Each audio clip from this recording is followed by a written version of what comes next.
Chers amis, bonsoir. Nous accueillons pour la reprise de nos travaux après les vacances Gilles Ardina, que nous avons déjà interviewé dans Royaliste il y a un certain temps, après la publication de sa thèse, qui a donné ce livre, n'est-ce pas, Géographie de la compétitivité, et également un autre livre que nous n'avons pas sous la main mais que nous aurons bientôt, qui est Comprendre la mondialisation en 10 leçons, si je ne m'abuse. Voilà, donc Gilles est un spécialiste des questions de compétitivité dont on nous rebat les oreilles depuis à peu près 30 ans. Et la question que nous nous posons, c'est de savoir quelle est la relation qu'on peut établir entre la compétitivité et la souveraineté. Sujet complexe que tu vas exposer et ensuite nous te poserons un certain nombre de questions. Tu as la parole. Voilà, merci Bertrand de m'avoir invité.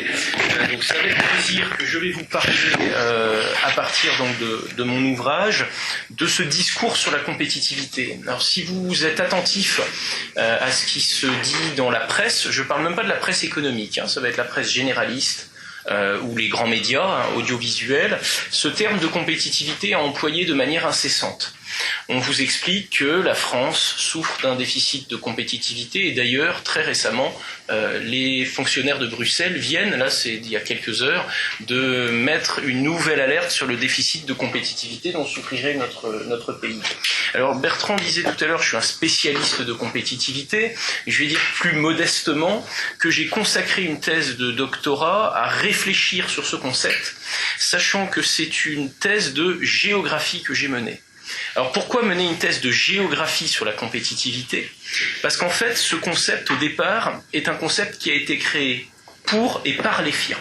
C'est-à-dire que la compétitivité, c'est au départ, on peut le dire, une notion microéconomique, c'est-à-dire qu'il s'agit d'envisager la compétitivité des produits sur un marché, c'est-à-dire leur capacité à s'imposer face à la concurrence, et on peut parler également de la compétitivité des firmes. C'est-à-dire que telle entreprise va être plus compétitive qu'une autre ou moins compétitive, etc. C'est un discours qui est un discours essentiellement managérial, donc un discours de cadre d'entreprise pour piloter la performance des entreprises et des produits qu'elle va fabriquer. Donc ce discours-là, au départ, est un discours strictement économique, et on peut même dire microéconomique.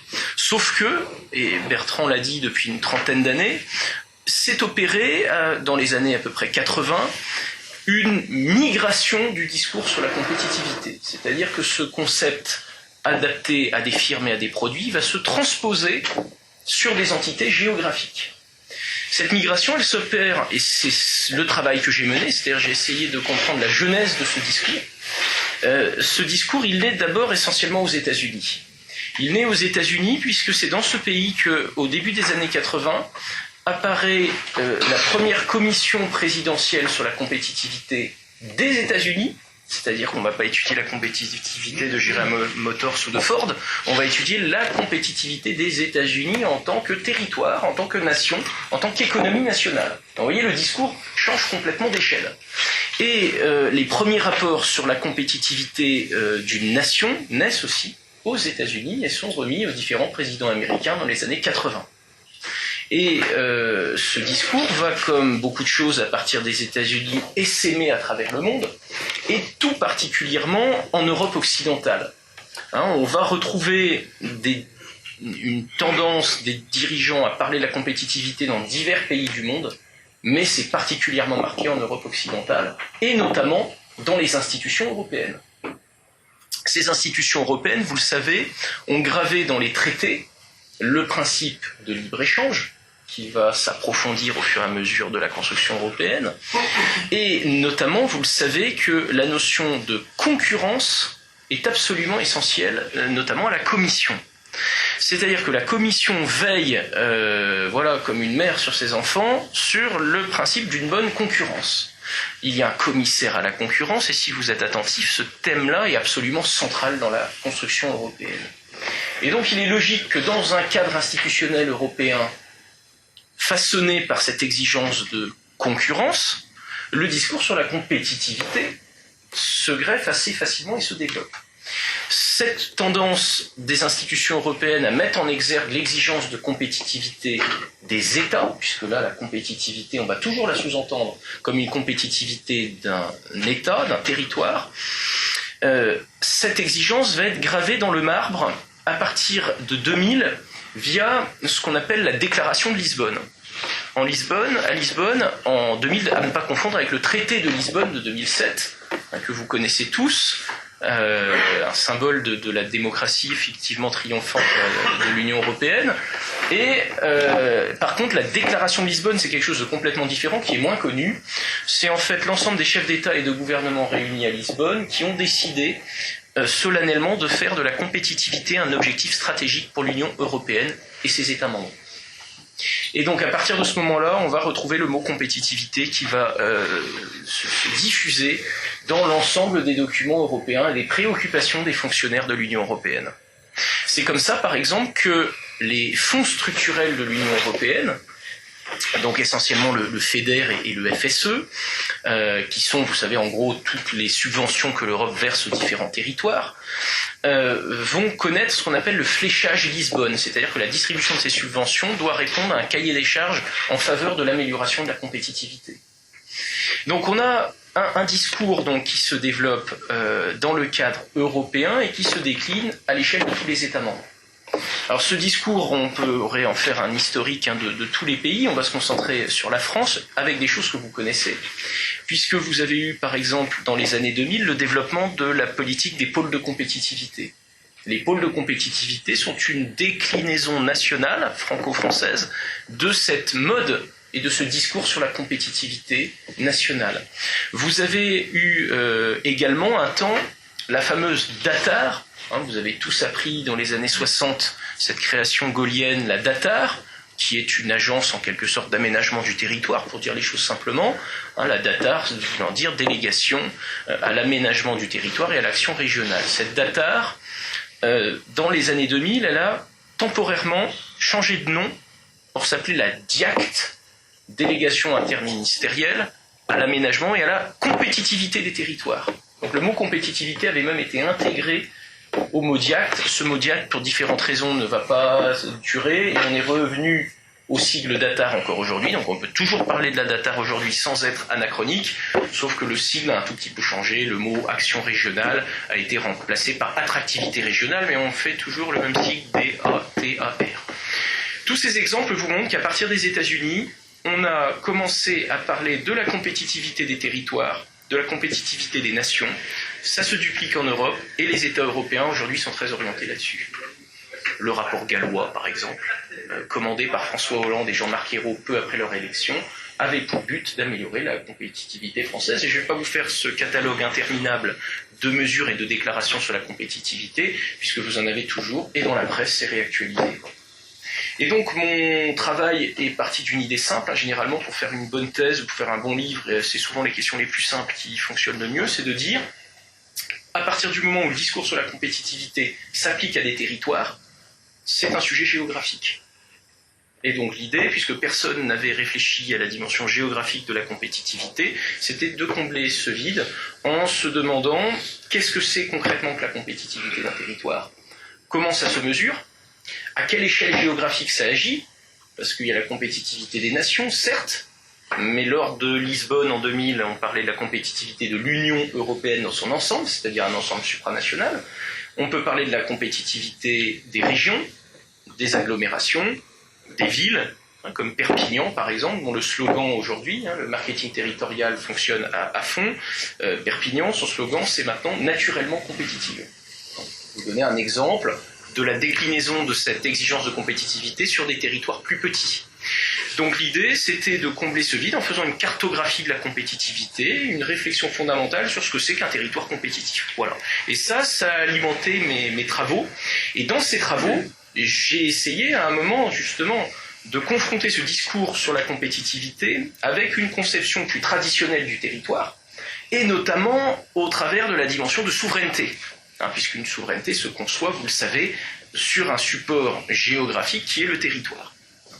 Alors, dans ces travaux, j'ai essayé justement de comprendre la genèse de ce discours, dont je vous ai expliqué la transposition et la diffusion géographique.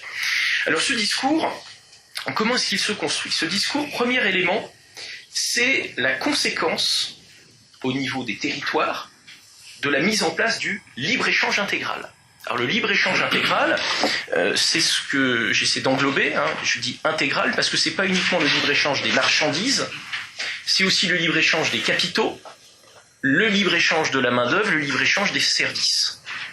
Et, première affirmation, le discours sur la compétitivité est en fait l'avatar territorial du discours libéral. Je le déclinerai après cette explication, parce que du coup, les territoires se retrouvent de facto dans une certaine forme de concurrence, non seulement dans leur capacité à exporter leurs produits et à imposer leurs produits à l'étranger, ça c'est un schéma assez classique de commerce international, ça c'est pas ce qu'il y a de plus nouveau, mais ça perdure, ça ne disparaît pas. Donc on est dans une compétitivité au niveau du commerce, où on va citer en exemple, par exemple, l'Allemagne, notre voisin allemand, qui a une capacité d'exportation massive, de dégager des excédents massifs commerciaux, et donc sa compétitivité du point de vue du commerce est très importante. Voilà.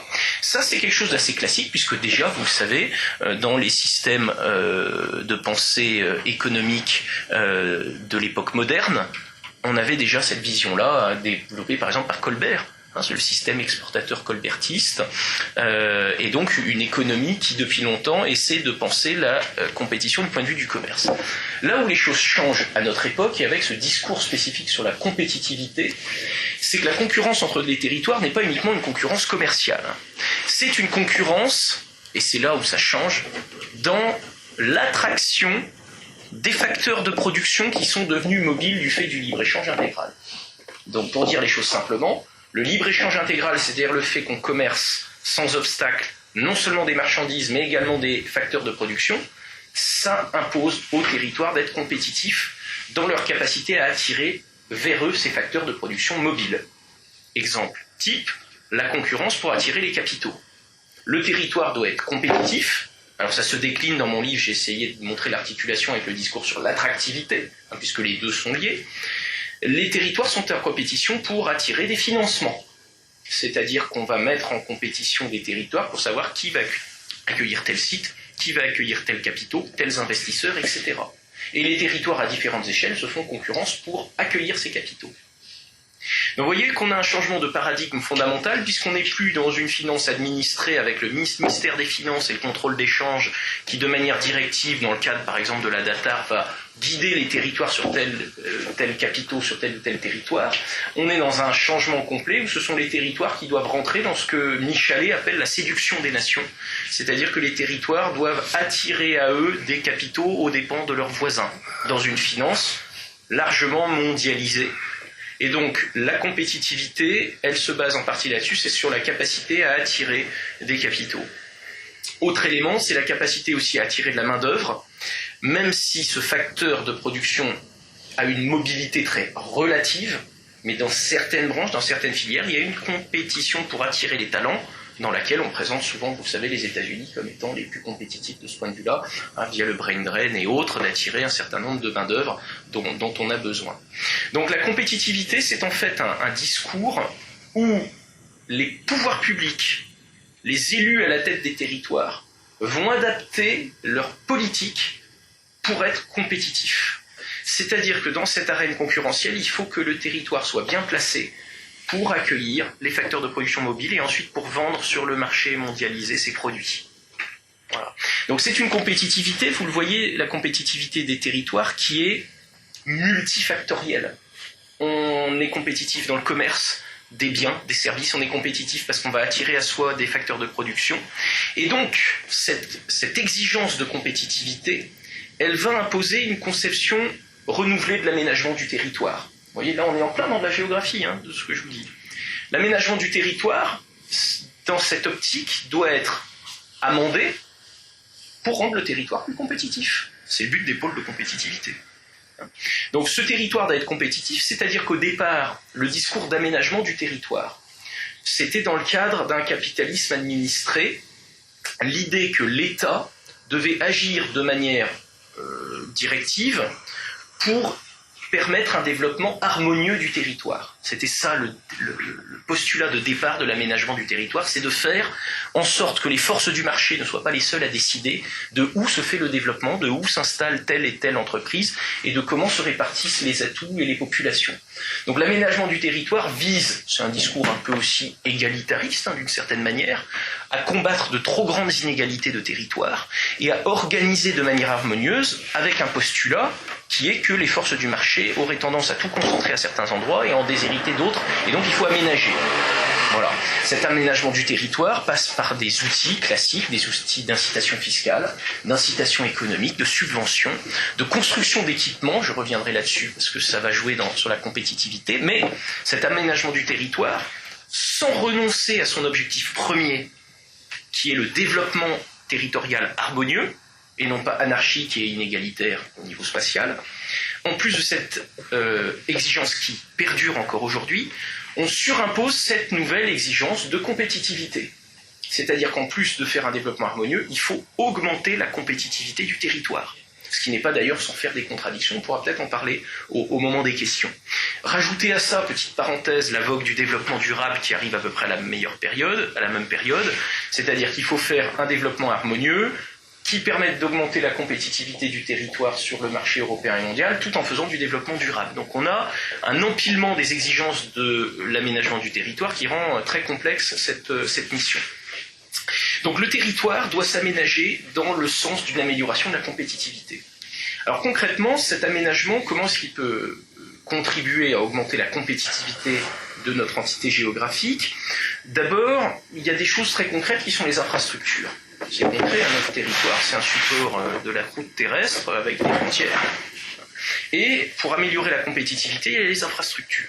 Infrastructures de transport, via des routes, des autoroutes, le transport ferroviaire, le transport aérien. Et d'ailleurs, les grands rapports mondiaux sur la compétitivité, produits par des organismes internationaux comme le FMI, la Banque mondiale, le Forum économique de Davos et autres, prend en compte, note les pays sur leur capacité à avoir de bonnes infrastructures. Voilà, donc les routes sont conçues comme une externalité positive offerte aux entreprises, puisque c'est pris en charge par la puissance publique, et ça va améliorer la compétitivité de notre territoire. En ce domaine-là, la France est avec l'Allemagne considérée généralement comme l'un des territoires les plus compétitifs, parce que bénéficiant de réseaux de transport relativement récents, efficients, fonctionnants, et ça c'est un facteur de compétitivité. Dans les infrastructures, il faut penser également aux diverses sources d'approvisionnement en matières premières, etc. Donc là, c'est lié au transport, et également aux approvisionnements en énergie. Un territoire compétitif doit garantir un approvisionnement en énergie à une entreprise qui s'installe. C'est l'un des problèmes de l'Inde aujourd'hui, qui ont plein d'atouts, mais des entreprises ne vont pas en Inde parce qu'il y a des coupures d'électricité, des ruptures du réseau électrique qui font que quand il n'y a plus d'électricité, que vous soyez dans les services ou dans l'industrie, vous ne travaillez plus. Et donc, dans la compétitivité, il y a la capacité, voilà. Donc, ça, c'est, on va dire, le premier étage de notre compétitivité territoriale. C'est tout ce qui va être infrastructure. Donc, on va équiper le territoire en infrastructure, également en bâtiment pour accueillir les firmes, en zone industrielle, en zone de production, en pôle de compétitivité, etc. Donc ça, c'est assez concret. Se rajoute à cette compétitivité territoriale, dans un contexte concurrentiel, le facteur humain. C'est-à-dire que la formation de la main-d'œuvre est aujourd'hui conçue comme un facteur de compétitivité. Donc là, c'est une vision utilitariste de l'éducation, sur laquelle je pourrais m'exprimer tout à l'heure si vous le voulez, puisque je suis par ailleurs enseignant en lycée et en fac à Montpellier. Une vision utilitariste du système éducatif dont le but est de fournir sur le marché de l'emploi un personnel compétitif. C'est-à-dire de former des ingénieurs, de former des traders, de former alors des poètes, c'est assez peu, ou des artistes, ça ne va pas intéresser. C'est sur des filières ciblées, et le rapport Attali, par exemple, que j'avais lu en 2008, était très clair là-dessus, c'est qu'il fallait miser sur tout ce qui était des sciences qui, du point de vue opérationnel, vont permettre de l'innovation industrielle, des juristes, des traders, des financiers et des mathématiciens qui vont alimenter des financiers, etc., ou des informaticiens. Tout ce qui peut améliorer l'économie, l'État a comme obligation de miser sur ces filières-là pour fournir une main-d'œuvre qualifiée qui va améliorer la compétitivité du territoire. Donc la qualification de la main-d'œuvre est un facteur de compétitivité territoriale à charge pour la puissance publique de garantir cette main-d'œuvre et sa formation. Autre élément sur cette ressource humaine, source de compétitivité territoriale, c'est le facteur de coût. Ça, c'est très connu, c'est-à-dire qu'un pays compétitif fournit une main-d'œuvre non seulement qualifiée, mais si possible moins chère qu'elle peut proposer. Et donc, le fait d'avoir des bas salaires ou le fait d'avoir des systèmes de protection sociaux peu coûteux pour les entreprises est un facteur de compétitivité parce qu'on a la main-d'œuvre qualifiée et en même temps moins chère. Alors, est-ce qu'il est possible d'avoir les deux? C'est une des contradictions, puisqu'on se rend bien compte qu'il y a quand même une corrélation entre les prélèvements obligatoires d'un côté et la capacité de former du personnel. Voilà. Ça fait partie des différentes difficultés de ce discours. Donc, les infrastructures, je vous l'ai dit, la ressource humaine. Troisième étage de cette compétitivité territoriale, c'est tous les indicateurs macroéconomiques. Alors, c'est pratique. Parce que le principe même de la macroéconomie, c'est d'avoir inventé dans les années 30 des indicateurs économiques spatialisés. On a le PIB de la France, on a la population active de la région Île-de-France, on a le taux d'inflation de la région Languedoc-Roussillon, on a le taux de chômage de tel bassin d'emploi, et donc la macroéconomie a un lien utile avec la géographie et avec le discours sur la compétitivité territoriale, parce qu'on a des indicateurs qu'on va piloter, donc de la macroéconomie, pour évaluer la compétitivité de notre territoire en termes de taux de croissance, etc., d'investissement dans la recherche et développement et autres. Donc ça, c'est en quelque sorte le troisième étage, c'est d'envisager notre territoire comme un espace économique que l'on peut piloter via la macroéconomie. L'inflation étant un des éléments très importants surveillés dans ce discours. Et là encore, nos amis allemands étant présentés comme la référence. Quatrième élément de ce territoire compétitif, c'est un espace juridique favorable au monde des affaires. C'est-à-dire qu'il faut que la législation soit façonnée de telle manière qu'elle avantage les entreprises et qu'elle les intéresse à venir sur le territoire.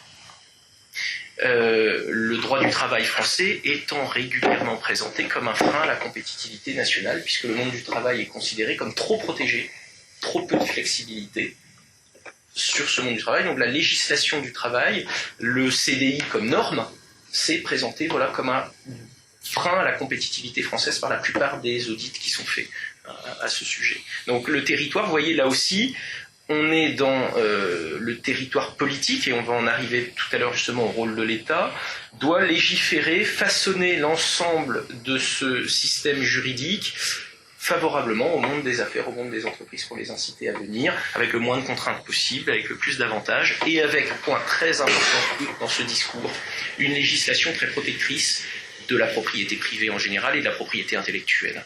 Ça, c'est quelque chose que j'ai remarqué. Il y a dans les rapports sur la compétitivité, il y a un très très gros intérêt là-dessus. Un pays qui va bien protéger les brevets et qui va permettre aux firmes de ne pas se faire piller leurs innovations, etc. Donc toute la législation de protection de la DPI et le droit de la propriété intellectuelle. Donc voilà, un territoire compétitif.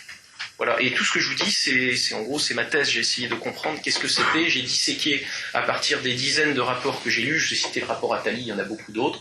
Qu'est-ce que ça veut dire un territoire compétitif? Et puis j'ai fait une synthèse. Voilà, c'est l'empilement de ces 4 considérations.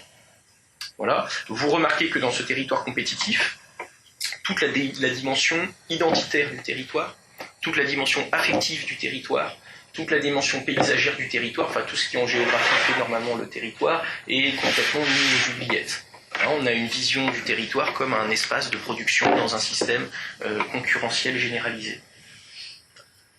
Juste petite précision, parce que le mot territoire, dans la bouche des théoriciens de la compétitivité, n'a pas le même sens que le territoire au sens où les géographes, et d'ailleurs au sens où je l'enseigne au lycée, qu'est-ce que c'est qu'un territoire? Voilà, je ne parle pas de tout ça, je parle, un territoire, il y a une identité notamment, la dimension identitaire étant fondamentale pour qualifier un espace géographique comme territoire. Donc un discours qui fait émerger une certaine conception du territoire, et ensuite, c'est là où le propos politiquement devient intéressant et devient utile, c'est sur le rôle et la fonction de l'État. Et on va en arriver justement au concept de souveraineté.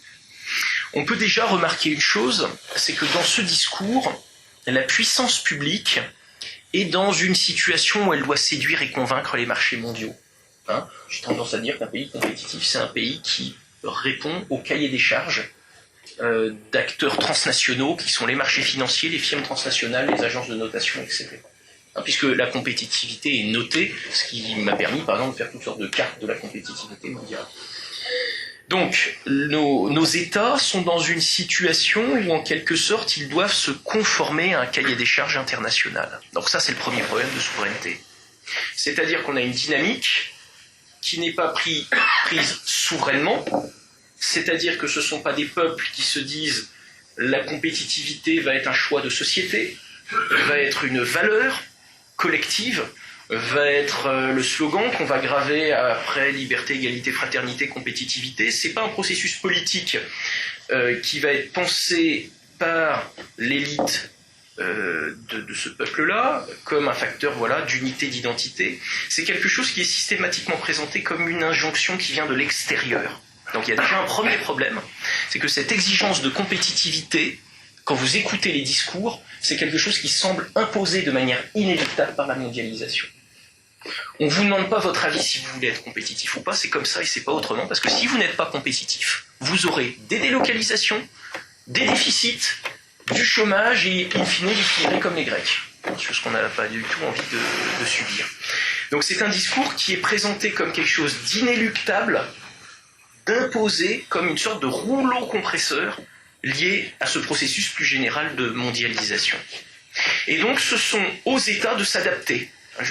J'avais cité notamment un des grands cadres de Fiat qui le disait comme tel. Il y a de nouvelles règles mondiales, ce sont aux États et aux citoyens de s'adapter, c'est comme ça et pas autrement. Donc il y a un problème puisque c'est un processus qui va être imposé de l'extérieur et bien évidemment le consentement des populations dans cette logique-là n'est absolument pas pris en considération. On n'a pas demandé à aucun moment à des populations est-ce que vous souhaitez concrètement une mise en concurrence des systèmes sociaux et fiscaux qui va faire que notre fiscalité et notre système social français, via la directive détachement, il va y avoir des gens qui vont venir concurrencer directement sur le territoire. Cette logique du tout concurrentiel est quelque chose qui est présenté comme subi, donc ça pose déjà un premier problème. Et les États ne sont plus tout à fait dans un discours de souveraineté, dans un discours de la puissance régalienne telle qu'on la conçoit classiquement en droit. Les États sont dans un discours d'adaptation à un processus global qui semble complètement les dépasser. Alors ça, c'est au niveau des discours. Parce que dans la réalité, vous le savez, le système de libre-échange mondialisé, de suppression des frontières et de transfert de pouvoir à des organismes transnationaux est organisé par les classes dirigeantes des États-nations qui bénéficient d'un mandat. Ils ne devraient pas faire ça avec ce mandat, mais en tout cas, c'est ce qu'ils font. Donc, la présentation de ce système de compétition de tous contre tous qui est présenté comme inéluctable, c'est un discours, soit dit entre nous, on sait très bien que ce n'est pas inéluctable, que c'est une construction avec un certain nombre de présupposés à la fois économiques, sociétaux et politiques, et voire même géopolitiques dans certains cas. Donc, premier problème, c'est qu'on a un discours qui semble imposé de l'extérieur, et là ça pose un premier problème dans une logique de souveraineté, puisque c'est la question sur laquelle Bertrand m'attend. Donc les États doivent s'adapter, et les peuples qui vont avec aussi. Deuxième problème par rapport à notre notion de souveraineté, je vous l'ai dit, la souveraineté ne peut s'envisager, alors ça peut se débattre, mais je l'affirme, la souveraineté ne s'envisage que sur un territoire avec des frontières. C'est-à-dire que la souveraineté, un collectif humain qui souhaite être maître de son destin, très pratiquement, c'est quand même beaucoup plus simple quand on a un territoire précis avec des frontières précises. Or, le discours sur la compétitivité, je vous l'ai dit, a une conception très particulière du mot territoire, une conception utilitariste et purement économique, mais également de ce qui fait la limite du territoire, qui est la frontière.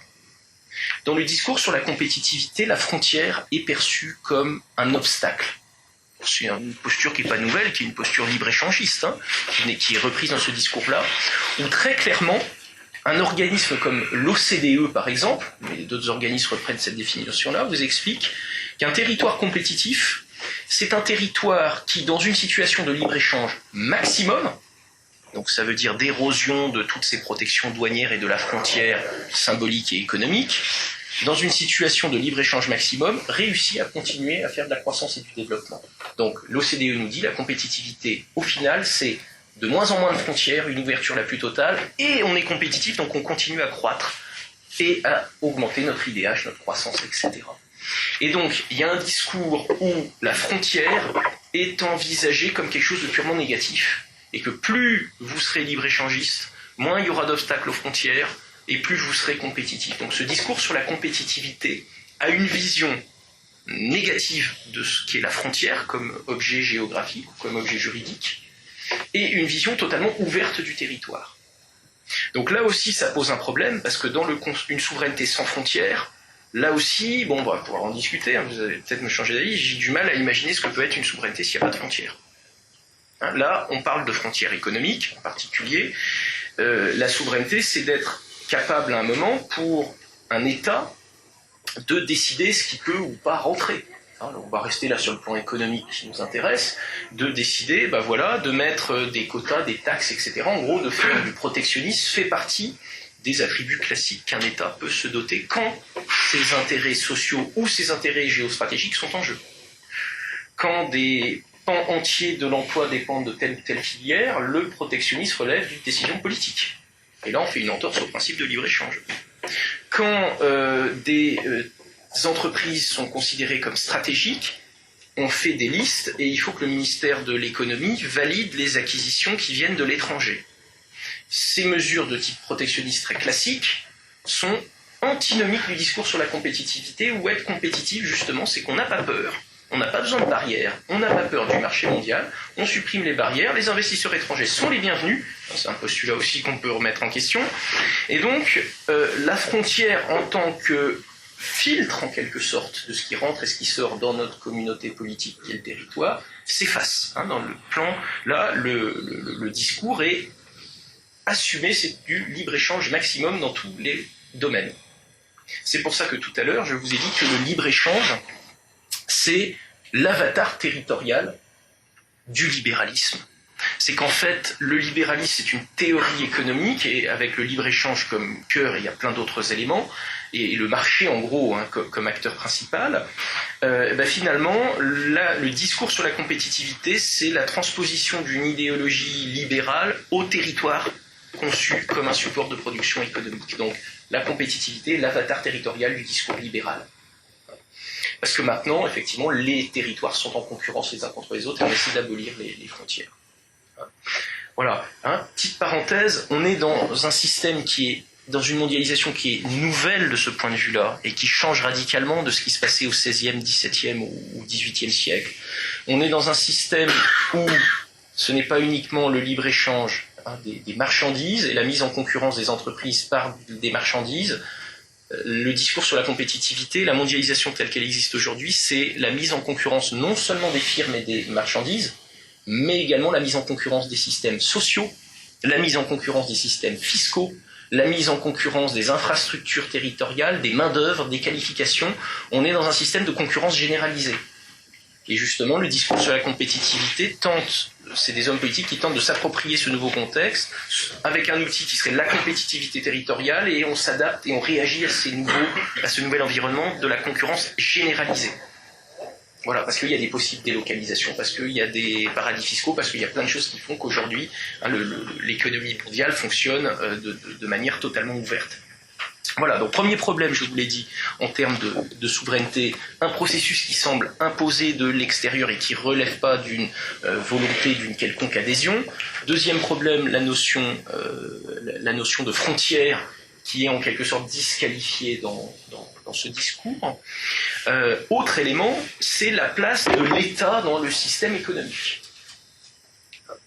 Vous le savez, dans le discours libéral, l'État doit se recentrer sur ses prérogatives régaliennes. Alors, c'est un peu le cours qu'on fait en première année en BTS, on commence par expliquer ça. Donc, l'État doit se recentrer sur ses prérogatives régaliennes, mais l'État doit quand même, dans ce discours sur la compétitivité, avoir un rôle. Parce que les gens se disent, oui, l'État doit arrêter de prendre des participations dans les banques, l'État doit laisser les entreprises délocaliser si elles le souhaitent, les entreprises doivent avoir le maximum de liberté, les investisseurs étrangers doivent pouvoir investir, et au nom de quoi on dirait à nos amis du Qatar qui n'ont pas le droit d'investir dans les quartiers sensibles de l'agglomération parisienne. Voilà, on est dans une logique où l'État est dans une situation de laisser-faire maximum, c'est ça l'idéal. Par contre, le discours sur la compétitivité dit quand même l'État va avoir un rôle.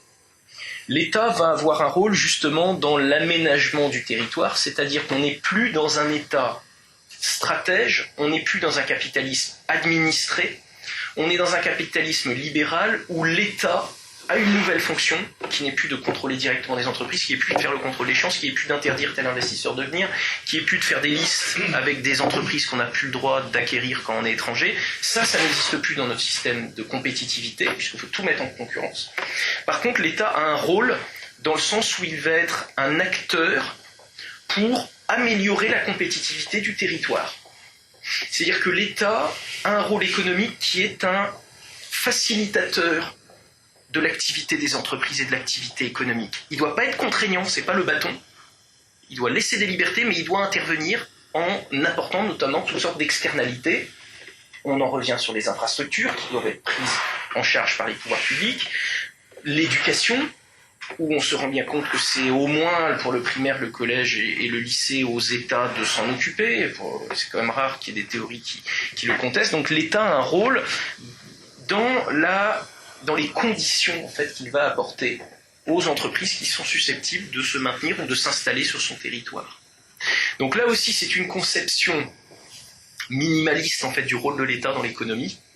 On n'est plus dans un État pilote, dans un État stratège et dans un État, osons le mot dire, contraignant, puisque ça, les libéraux n'aiment pas ça. On est dans un État facilitateur de business, je ne vais pas prendre un anglicisme, puisqu'on aime beaucoup les anglicismes dans ce discours sur la compétitivité, dans un État qui va améliorer les conditions des firmes, etc. De manière, effectivement, à ne pas gêner et à l'État de manière positive, pour offrir des conditions extérieures. Autre élément, si on articule l'idée de souveraineté, il y a un autre élément qui pose un problème, c'est sur en quelque sorte les choix de société. C'est-à-dire que l'État doit être capable de faire des choix politiques dans le cadre de ses frontières, de son espace de compétences géographiques, de les faire de manière suffisamment souveraine, c'est le principe de souveraineté, le principe, je vous rappelle, le terme souveraineté, au Moyen-Âge classique, c'est suzeraineté, il manque le O, et ça vient de la racine, c'est la même racine en latin que le mot super, qui a donné supérieur. Donc, le suzerain au Moyen-Âge classique, ça va être celui qui est au-dessus, celui, on va par exemple, en philosophie, on va parler après de souverain bien, c'est-à-dire l'idée d'un bien supérieur qui est au-dessus des intérêts catégoriels. Voilà, l'idée de souverain, c'est quelque chose qui est au-dessus des intérêts particuliers et puis au-dessus des influences.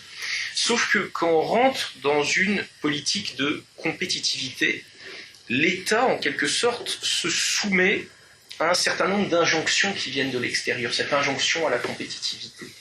C'est-à-dire que l'État, par exemple, s'il souhaite des mesures sociales, on va prendre un exemple très concret, lorsque Sarkozy, en 2007, fait campagne sur le pouvoir d'achat, on ne peut pas rigoler, parce qu'aujourd'hui c'est vrai que ça paraît un peu comique, quand on sait comment ça a fini. Bon, Sarkozy a fait campagne sur le pouvoir d'achat et des gens ont vraiment cru que Sarkozy allait améliorer la condition des salaires, etc. Sauf que, vous savez, au mois de juillet, donc c'était 2007, au mois de juillet, il y a eu l'élévation du SMIC, et M. Fillon, qui a servi, vous savez, souvent de préposé aux mauvaises nouvelles, disait on ne peut pas augmenter le SMIC, parce qu'il y avait une attente d'un certain électorat là-dessus, parce que ça va amputer notre compétitivité prix. C'est que si on augmente le SMIC dans un système libre-échangiste, ça va augmenter nos coûts de production et ça va inciter encore à importer des produits de l'étranger, voire à des entreprises à délocaliser. C'est-à-dire que dans ce système d'ouverture, les politiques qui pourraient être menées se retrouvent sous une influence et sur une menace permanente des voisins.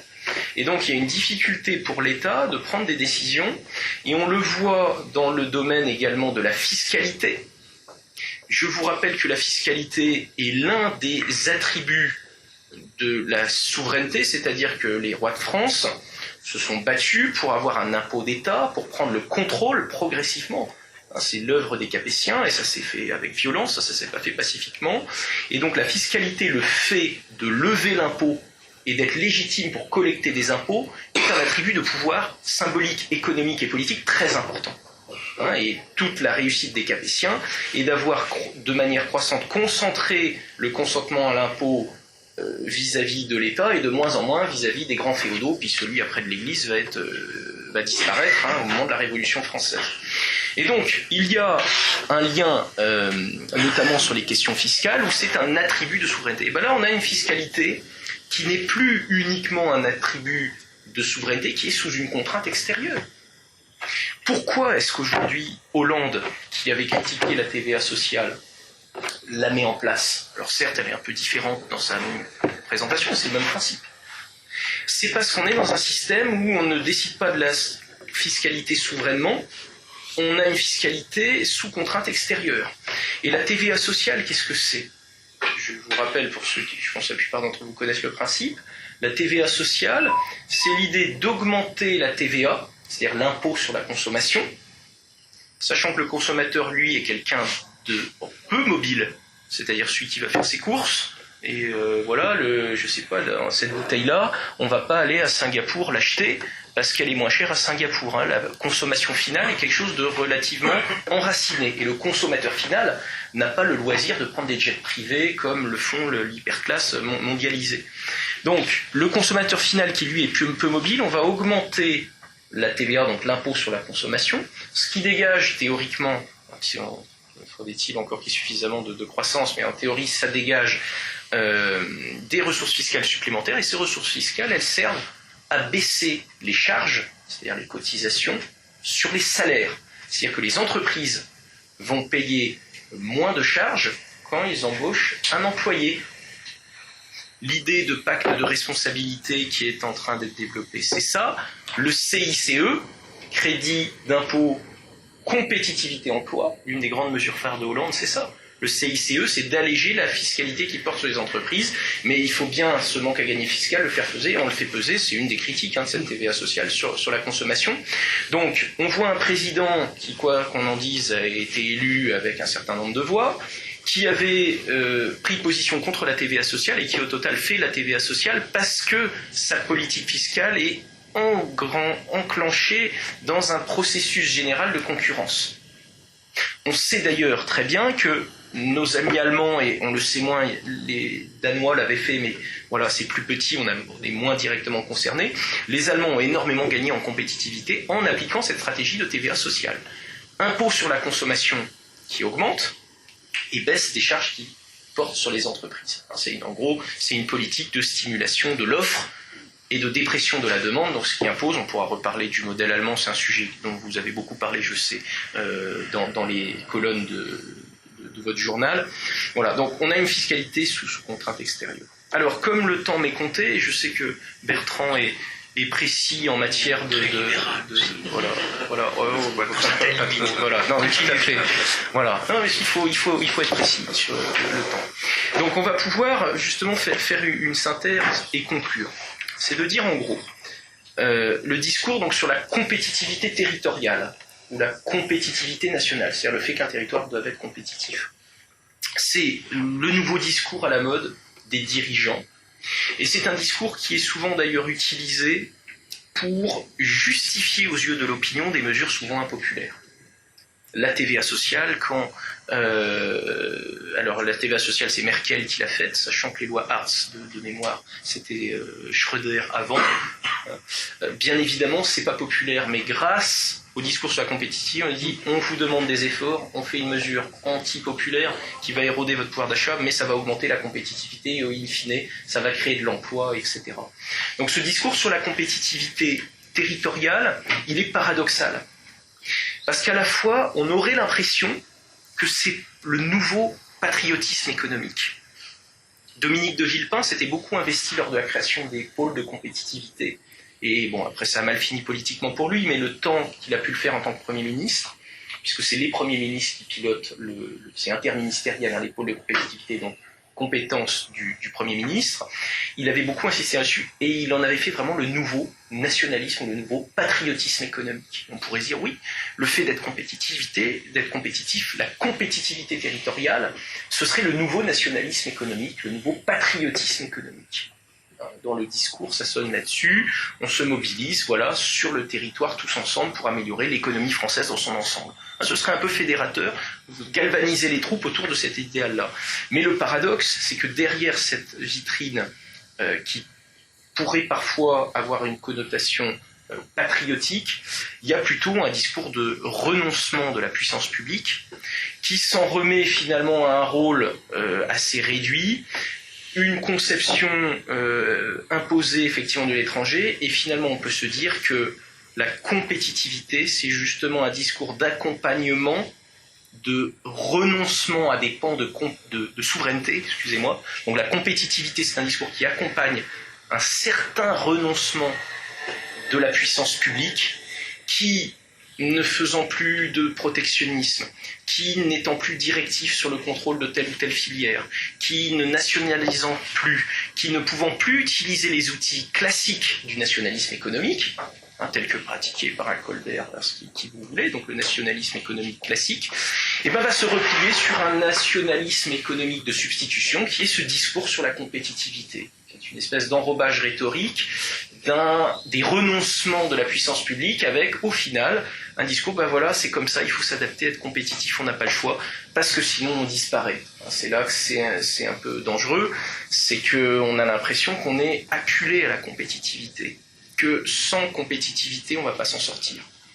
Et là où je suis critique, outre les problèmes, on va dire, méthodologiques, statistiques, des choses, on va dire, qui intéressent la thèse, mais du point de vue là, du grand public, le discours sur la compétitivité est parfois justement utilisé pour justifier l'injustifiable.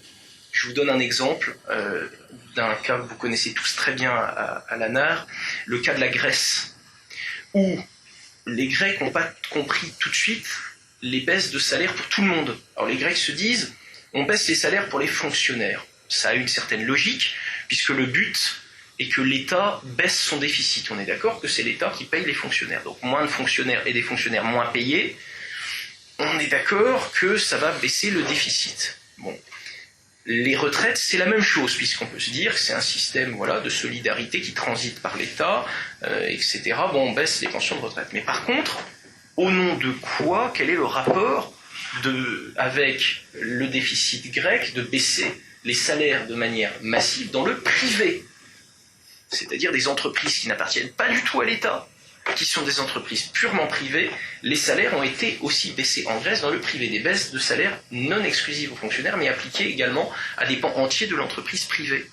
L'argumentaire de la Troïka, devinez où je vais en venir, dit les Grecs, vous n'avez pas seulement un problème de déficit, vous avez un problème de compétitivité, parce que vous avez laissé augmenter vos salaires, ce qui a priori est un processus qui pourrait être vertueux, et d'ailleurs socialement utile, donc puisqu'on aime bien parler de progrès à notre époque, ce serait un progrès. Vous avez laissé vos salaires, et puis regardez, vos voisins immédiats, la Turquie, ils ont des salaires de 30% moins chers. Les Bulgares, tout de suite, et en plus depuis 2007, ils sont dans l'Union européenne, ils ont des salaires beaucoup moins chers. Donc pour redorer la compétitivité grecque, il faut aussi que les salariés du privé acceptent de baisser leurs salaires. Et donc, derrière le discours sur la compétitivité, il y a non seulement le renoncement à une certaine conception de l'État et de la souveraineté, mais il y a aussi la justification de politiques complètement antisociales. Et soyez attentifs, là je quitte les territoires, je parle des entreprises. Quand vous avez à PSA, par exemple, un plan de compétitivité qui est pris, ou dans des entreprises, qu'est-ce que c'est qu'un plan de compétitivité? C'est un plan de régression sociale. Voilà, il faut traduire, je pense qu'il n'y a pas de difficulté. C'est un plan de régression sociale avec le chantage aux délocalisations. Donc on en revient au fait qu'on est dans le libre-échange mondialisé, etc. De dire, en gros, soit vous renoncez à tant de jours de RTT, on bloque les salaires pendant tant, on fait plus de flexibilité parce que voilà, ça va être un plan de compétitivité de l'entreprise. Et si vous n'acceptez pas ce plan, soit l'entreprise est condamnée du fait de la concurrence internationale, et puis de toute façon on n'attendra pas, on va délocaliser là où l'herbe est plus verte ailleurs. Donc c'est pas uniquement antagoniste avec l'exigence de souveraineté, la conception de l'État dans toute sa puissance, etc. Ça pose également problème comme un discours qui va justifier des politiques antisociales avec plein de problèmes. Parce que si on va jusqu'au bout de ce raisonnement, jusqu'où doit-on aller pour être compétitif ? Jusqu'à où doit-on renier la protection sociale? Jusqu'à où doit-on baisser les salaires? Voilà, éventuellement jusqu'aux Chinois, allons-y. Voilà, ça pose un problème là-dessus. Ça pose aussi le problème, est-ce que la concurrence des territoires peut véritablement créer un système économique vertueux? Est-ce qu'en mettant les systèmes sociaux et fiscaux comme ça en compétition, est-ce que ça ne va pas plutôt entraîner un effet de compression de masse sur la demande, puisque dans le discours sur la compétitivité, c'est un discours centré sur l'offre, si tout le monde faisait comme en Allemagne une politique de TVA sociale et de glaciation salariale et d'exportation massive, ça ne pourrait pas fonctionner. Donc ça pose un problème aussi d'équilibre économique, de cercle vertueux, et un système basé sur une déflation salariale. Alors la déflation monétaire, je n'en ai pas parlé, puisque dans le cadre de l'euro, elle n'est pas possible, mais c'est un des outils, on pourrait en parler. Donc voilà, ça pose plein de problèmes, c'est peut-on construire une société, sur le plan économique et politique, avec comme aiguillon principal la concurrence de tous contre tous. Voilà, c'est ça qu'il y a derrière le discours sur la compétitivité, qui n'est que la dernière déclinaison de l'obsession notamment des cadres européens pour la mise en concurrence, et cette idée de concurrence, sachant que même certains auteurs qualifiés de libéraux s'interrogent sur la place réelle de la concurrence dans les processus d'amélioration d'une économie. On se dit, est-ce que c'est vraiment d'avoir mis en concurrence les entreprises qui a fait qu'on a eu des gains de productivité, qu'on a eu des améliorations technologiques, qu'on a eu des améliorations des salaires, des niveaux de vie nominaux, etc., des améliorations du système productif? Est-ce que c'est vraiment la concurrence qui a guidé ça en premier? Et puis transposer cette concurrence entre des États et des systèmes sociaux, est-ce que ça ne va pas conduire à un système d'une course au moins-disant général? C'est d'emmener tout le monde vers le moins-disant général, avec... comme toujours, on peut se demander à qui profite le crime. Ceux qui bénéficient de ça, ce sont évidemment les acteurs mobiles géographiquement. Ces acteurs mobiles qui, eux, peuvent arbitrer entre tel et tel territoire et de dire je vais placer ma trésorerie aux Pays-Bas via une filiale parce qu'on a une législation fiscale, juridique avantageuse. Je vais avoir ma main-d'œuvre dans les pays ex-communistes où les salaires sont très bas.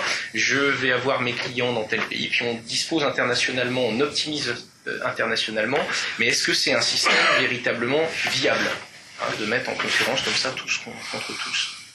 Voilà, et il est 21h00.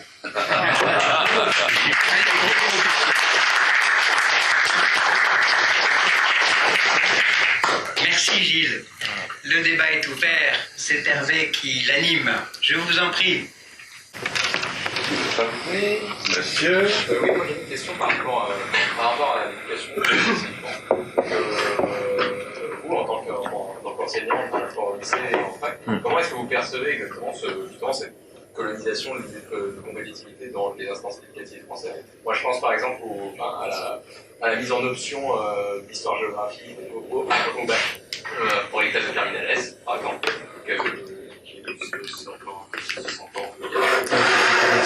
Voilà, ou la mise en compétitivité des universités. Voilà, vous, comment vous percevez ça?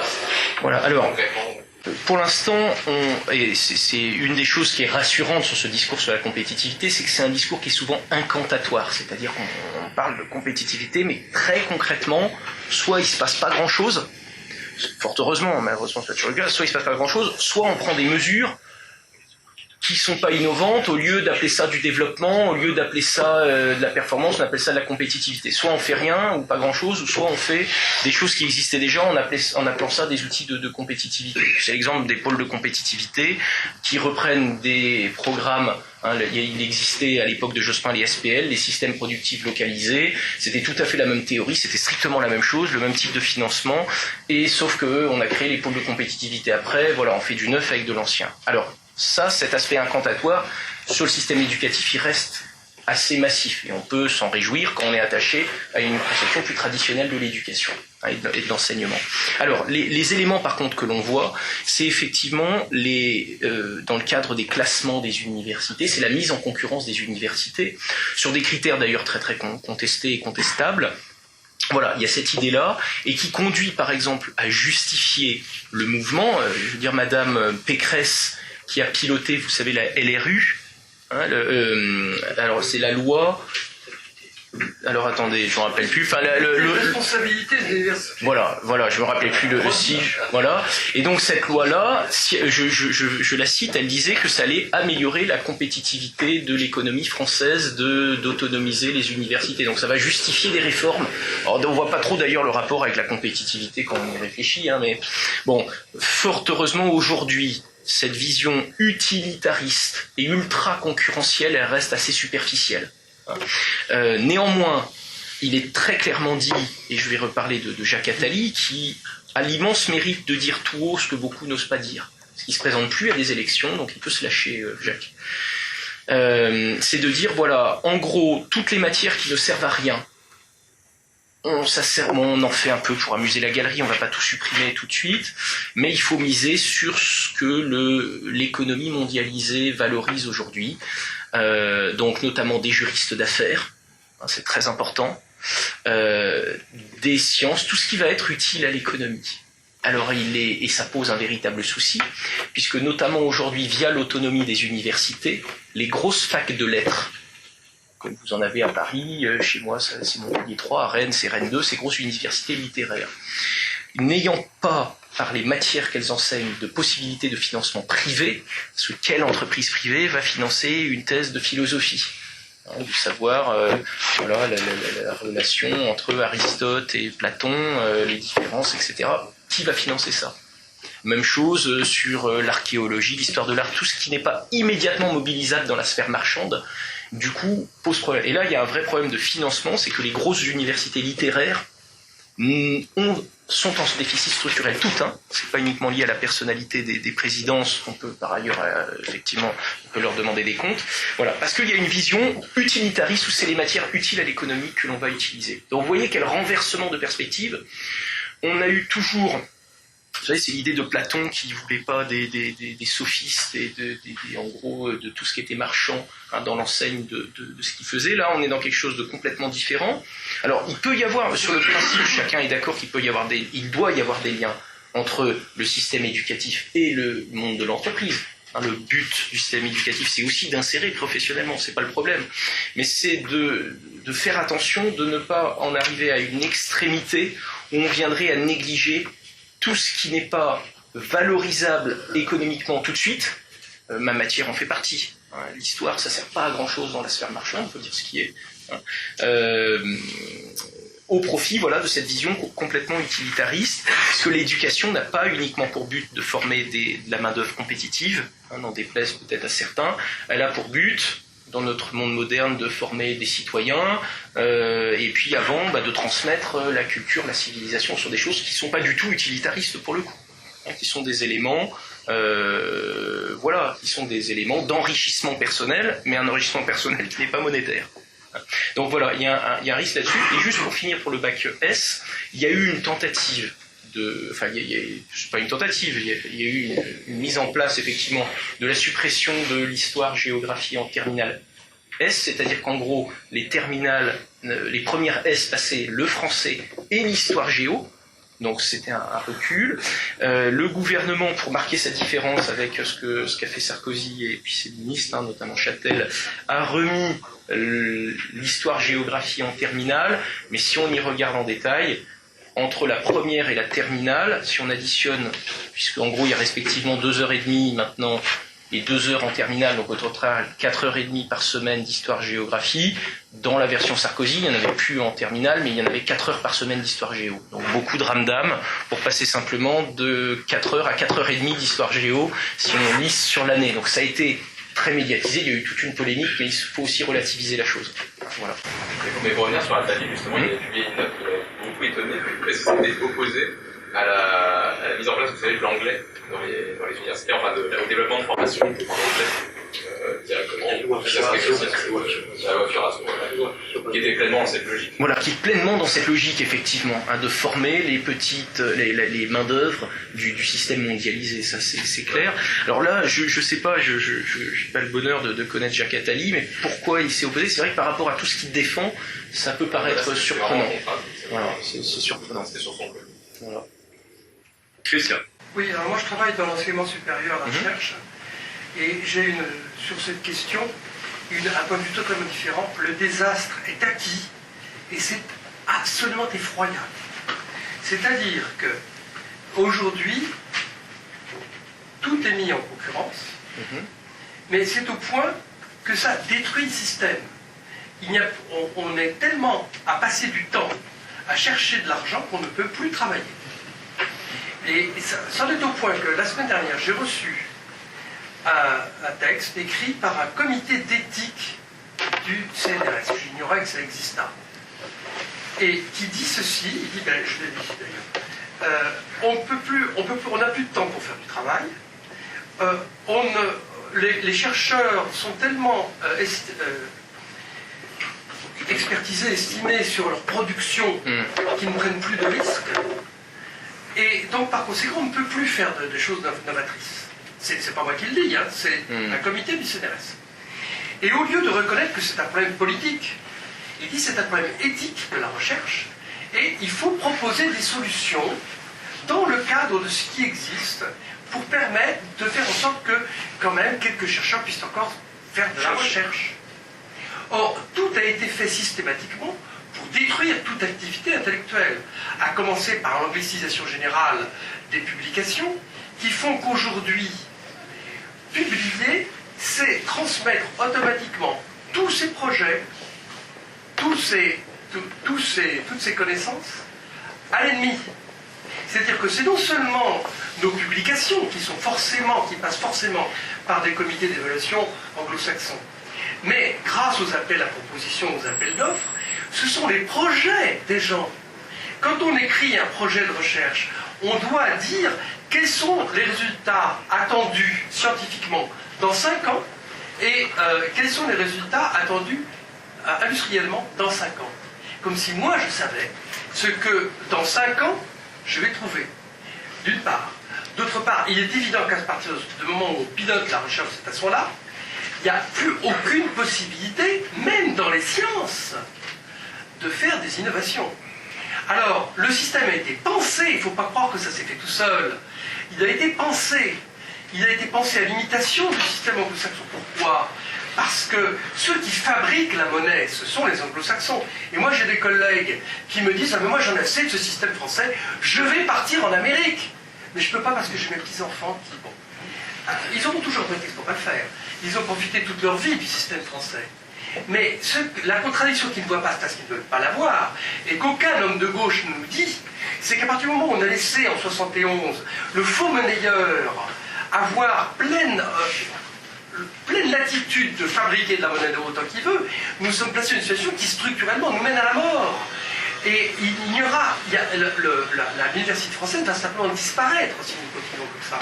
C'est-à-dire que dans chaque pays soumis, vassal de l'Empire, on gardera 1 ou 2 laboratoires qui fera joli.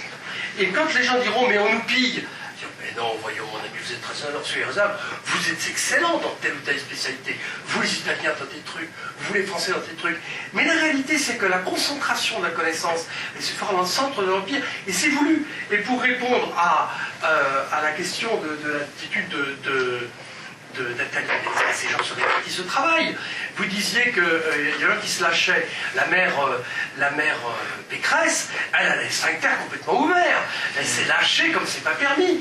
Mais Attali, lui, il sert de temps en temps à dire moi, pourri comme je suis, Attali, si je vous dis que je défends la langue française, vous pouvez me croire. Vous savez très bien que c'est purement des jeux de rôle. Et il y a des gens qui décident. Ne croyez pas que ça se fait par hasard. Je vais me taire parce que je parle vraiment trop longtemps. Mais en 91, rappelez-vous ce qui s'est passé quand il y a eu la guerre du Golfe. Bon, les enfants, alors, il y a ceux qui participent à l'opération. Ceux-là, c'est bien, ils obéiront à l'armée américaine. Et puis, il y a ceux qui ne participent pas, vous les Boches, vous les Dupont, et vous nous foutez du pognon. C'est-à-dire que la grande puissance s'était arrogée, 1, le droit de faire la provocation sur Saddam Hussein. 2, le droit de choisir la peine. 3, le droit de choisir le châtiment. 4, de mettre en œuvre le châtiment militaire. En 5, de lever les impôts. C'est-à-dire qu'en 91, alors là, Mitterrand, qui était vraiment un âne, a fait quelque chose d'excellent. Il a fait l'opération Daguet, qui était, rien que le nom, ça faisait rigoler. C'est-à-dire promener la Légion étrangère dans un désert où il n'y avait personne, de façon à faire semblant de participer. Mais ce qu'il faut voir, c'est que la puissance états-unienne avait, à ce moment-là, accaparé tous les symboles de la souveraineté mondiale. Et ce qui se passe aujourd'hui, c'est la même chose. Et dans la vie agricole, c'est la même chose. Nous sommes en train de mourir, et il n'y a personne, ni à gauche, ni à droite, ni nulle part, qui simplement ait l'air de comprendre ce problème. Bon. Alors dans ce que vous dites, il y a plusieurs étages. Sur la question de la guerre du Golfe, de l'Empire américain, peut-être ce serait un autre sujet. Par contre, je vais retenir juste deux éléments. Vous parliez, vous avez une vision beaucoup plus alarmiste des conséquences de cette logique de concurrence. Et c'est peut-être pas que ça, il y a d'autres éléments sur la recherche, mais il est évident que le fait de vouloir être bien classé dans des classements, être bien placé dans les classements peut conduire à des comportements contre-productifs. On fait que des quantités d'articles dans certaines revues précises. On ne pense plus à innover, mais on pense à gagner des points dans les classements. Et effectivement, les recherches de financement deviennent de plus en plus une perte de temps pour les chercheurs, et beaucoup de collègues effectivement s'en plaignent. Donc là-dessus, vous avez raison. Vous parliez en 71, vous faites donc allusion, pour ceux qui n'auraient pas compris, à la désindexation de la valeur du dollar et de l'or. C'est-à-dire que les Américains, en 44-45, façonnent un système monétaire dont ils définissent intégralement les règles à leur avantage, sauf que pour différentes raisons, dont la guerre du Vietnam entre autres, ils changent ces règles du jeu. C'est super pratique, c'est comme un jeu de société où celui qui joue changerait les règles au fur et à mesure pour être sûr de gagner. Voilà, donc c'est comme ça que ça fonctionne. Donc le principe, c'est que les Américains ont changé les règles du système monétaire qu'ils avaient eux-mêmes fixées, et pour en revenir à mon sujet de la compétitivité, il faut essayer de garder le fil. Ça vous démontre bien que l'idée d'une concurrence mondiale qui serait une concurrence où chacun a sa place à jouer, chacun peut s'en sortir, qu'une concurrence qui serait libre et non faussée, puisque c'est le grand dogme défini depuis Midnight, les années 20, la concurrence pure et parfaite, c'est du flan, ça n'existe pas. Donc déjà, il y a un vrai problème de géopolitique, c'est que ne serait-ce que sur cette question de monnaie, le dollar et son statut confère à l'économie américaine un avantage concurrentiel gigantesque vis-à-vis des autres économies mondiales. Donc là déjà, le jeu est biaisé. Ce serait comme de faire une espèce de marathon, et il y aurait tous les joueurs, tous les coureurs qui auraient à leur pied un boulet, et puis celui qui a le drapeau américain sur son t-shirt, lui il n'a pas le boulet, il fait le marathon sans courir avec son boulet de 5 kilos. Voilà. Mais c'est vrai, et du coup c'est l'un des problèmes de ce discours sur la mise en concurrence mondiale, c'est que cette concurrence mondiale, d'une part, elle va être faussée par cette affaire monétaire, et par plein d'autres. C'est que, et je vous rappelle également des choses très simples, il n'existe pas d'organisme de régulation de la compétitivité des territoires entre eux. Même un libéral vous dira qu'une concurrence saine, elle doit avoir un régulateur. Cette mondialisation, il n'y a pas de régulation. Sur les questions monétaires, on voit un système complètement de deux poids deux mesures. Sur le système social, autant vous dire que l'OIT, Organisation internationale du travail, n'a aucun moyen d'imposer des règles sociales, et on va pas c'est un système de compétition qui n'est pas du tout régulé, et effectivement qui va être au bénéfice de certains qui sont plus compétitifs du fait qu'ils ont bien joué la guerre en 1917 et 1941, ils sont rentrés quand il fallait, et ils ont une rente de ça, dont ils bénéficient encore largement. Voilà, donc la compétition entre les États, elle est absolument pas neutre et équitable. Oui. Parlez plus fort, madame, s'il vous plaît, parce qu'on ne vous entend pas du tout. Je connais un peu l'Allemagne, très peu, je suis pas du tout économiste, mais je suis allée dans des établissements en ici, et le latin, par exemple, c'est très étonnant, est beaucoup plus appris en Allemagne qu'en France. Déjà, les médecins, etc., ils ont le latin, ils parlent même en latin. Bon. Alors, autre chose, ensuite, en Allemagne, le numerus clausus est beaucoup plus fréquent. Il me semble que le numerus clausus, c'est une mesure protectionniste et de réglementation, Protectionnisme, je sais pas, mais on voit bien, on sait tout ce que c'est, le numerus clausus à l'université, oui. Oui, et par exemple, en Allemagne, ils décident que tant d'étudiants pourront faire vétérinaire, tant d'étudiants pourront devenir médecins, et c'est très difficile d'en sortir.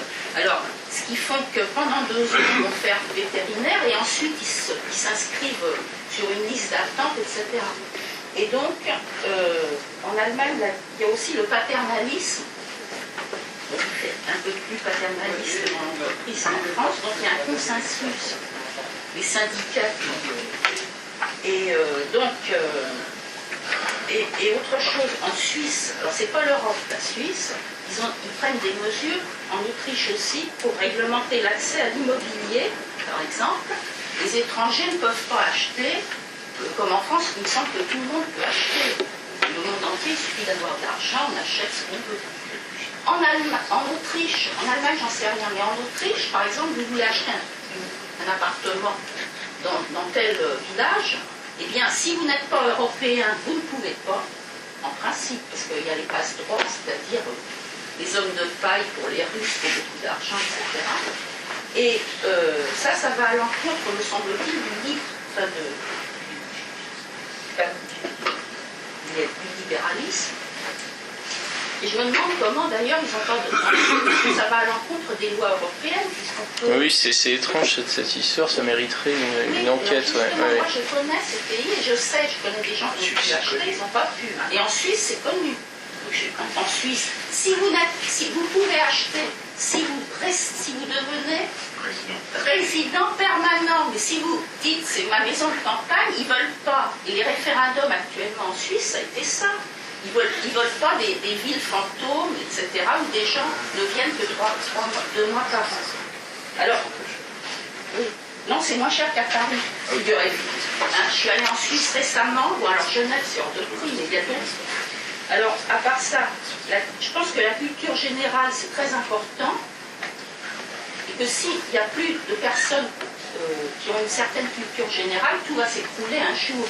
Parce que des chefs d'entreprise, il y a une contre-productivité, par exemple, les conséquences sur la santé, le burn-out, la dépression, en Inde, il y en a de plus en plus, alors qu'on disait ils sont zen, etc. Pourquoi? Parce que, je veux dire, avec des...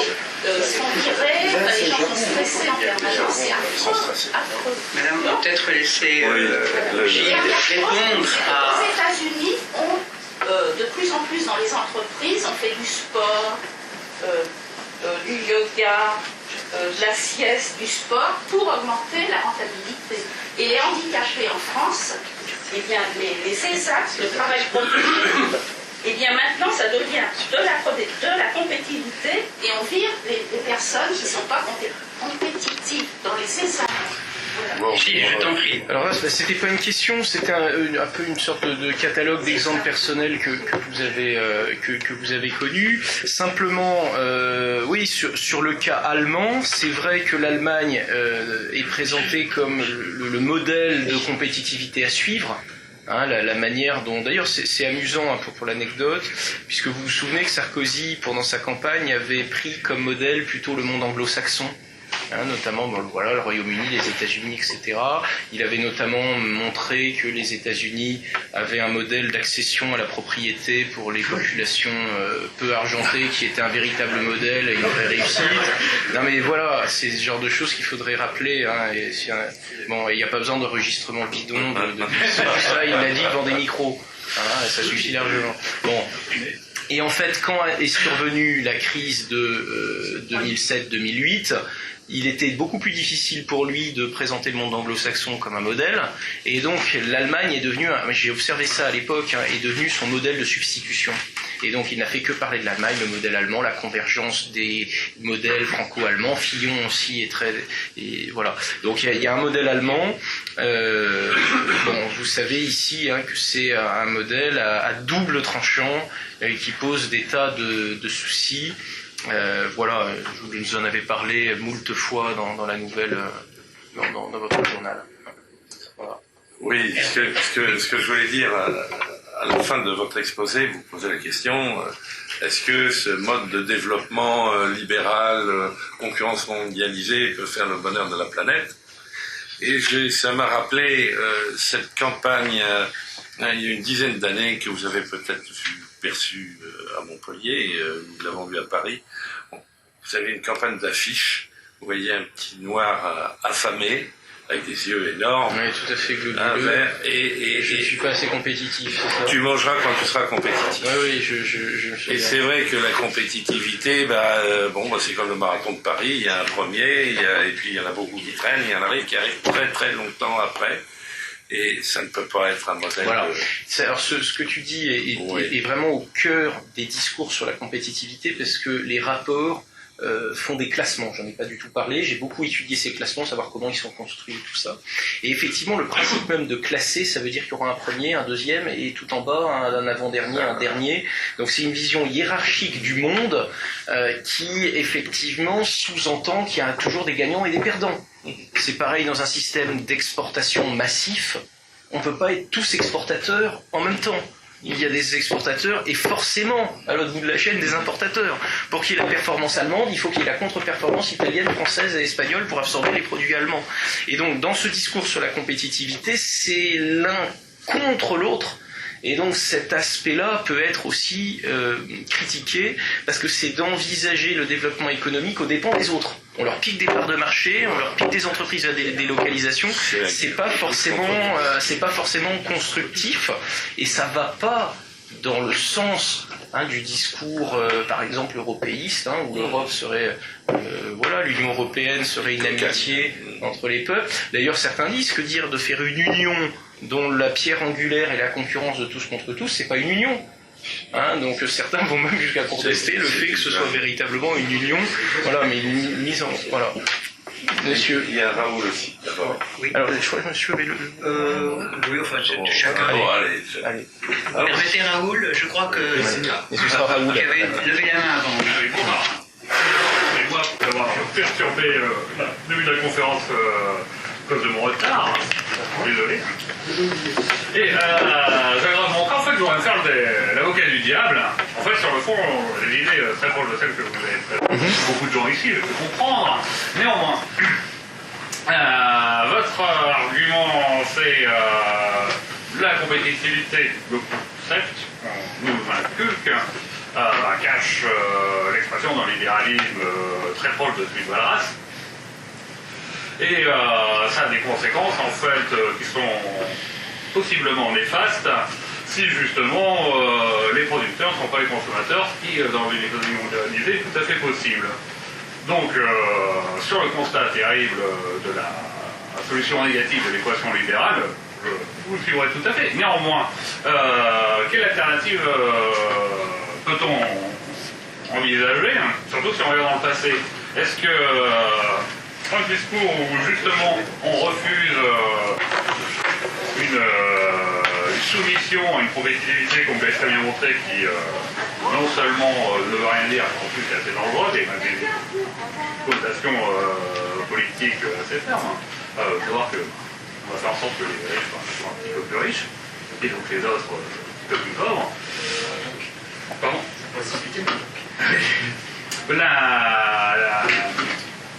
L'idée opposée, ça serait quoi? Parce qu'on pourrait très bien avoir, comment dirais-je, une opposition, non pas de classe, parce que c'est Raoul qui parle après moi, mais une opposition de groupes sociaux très ferme au sein d'une économie ou d'un territoire national, où la compétitivité vis-à-vis de l'extérieur ne serait pas du tout prise en compte.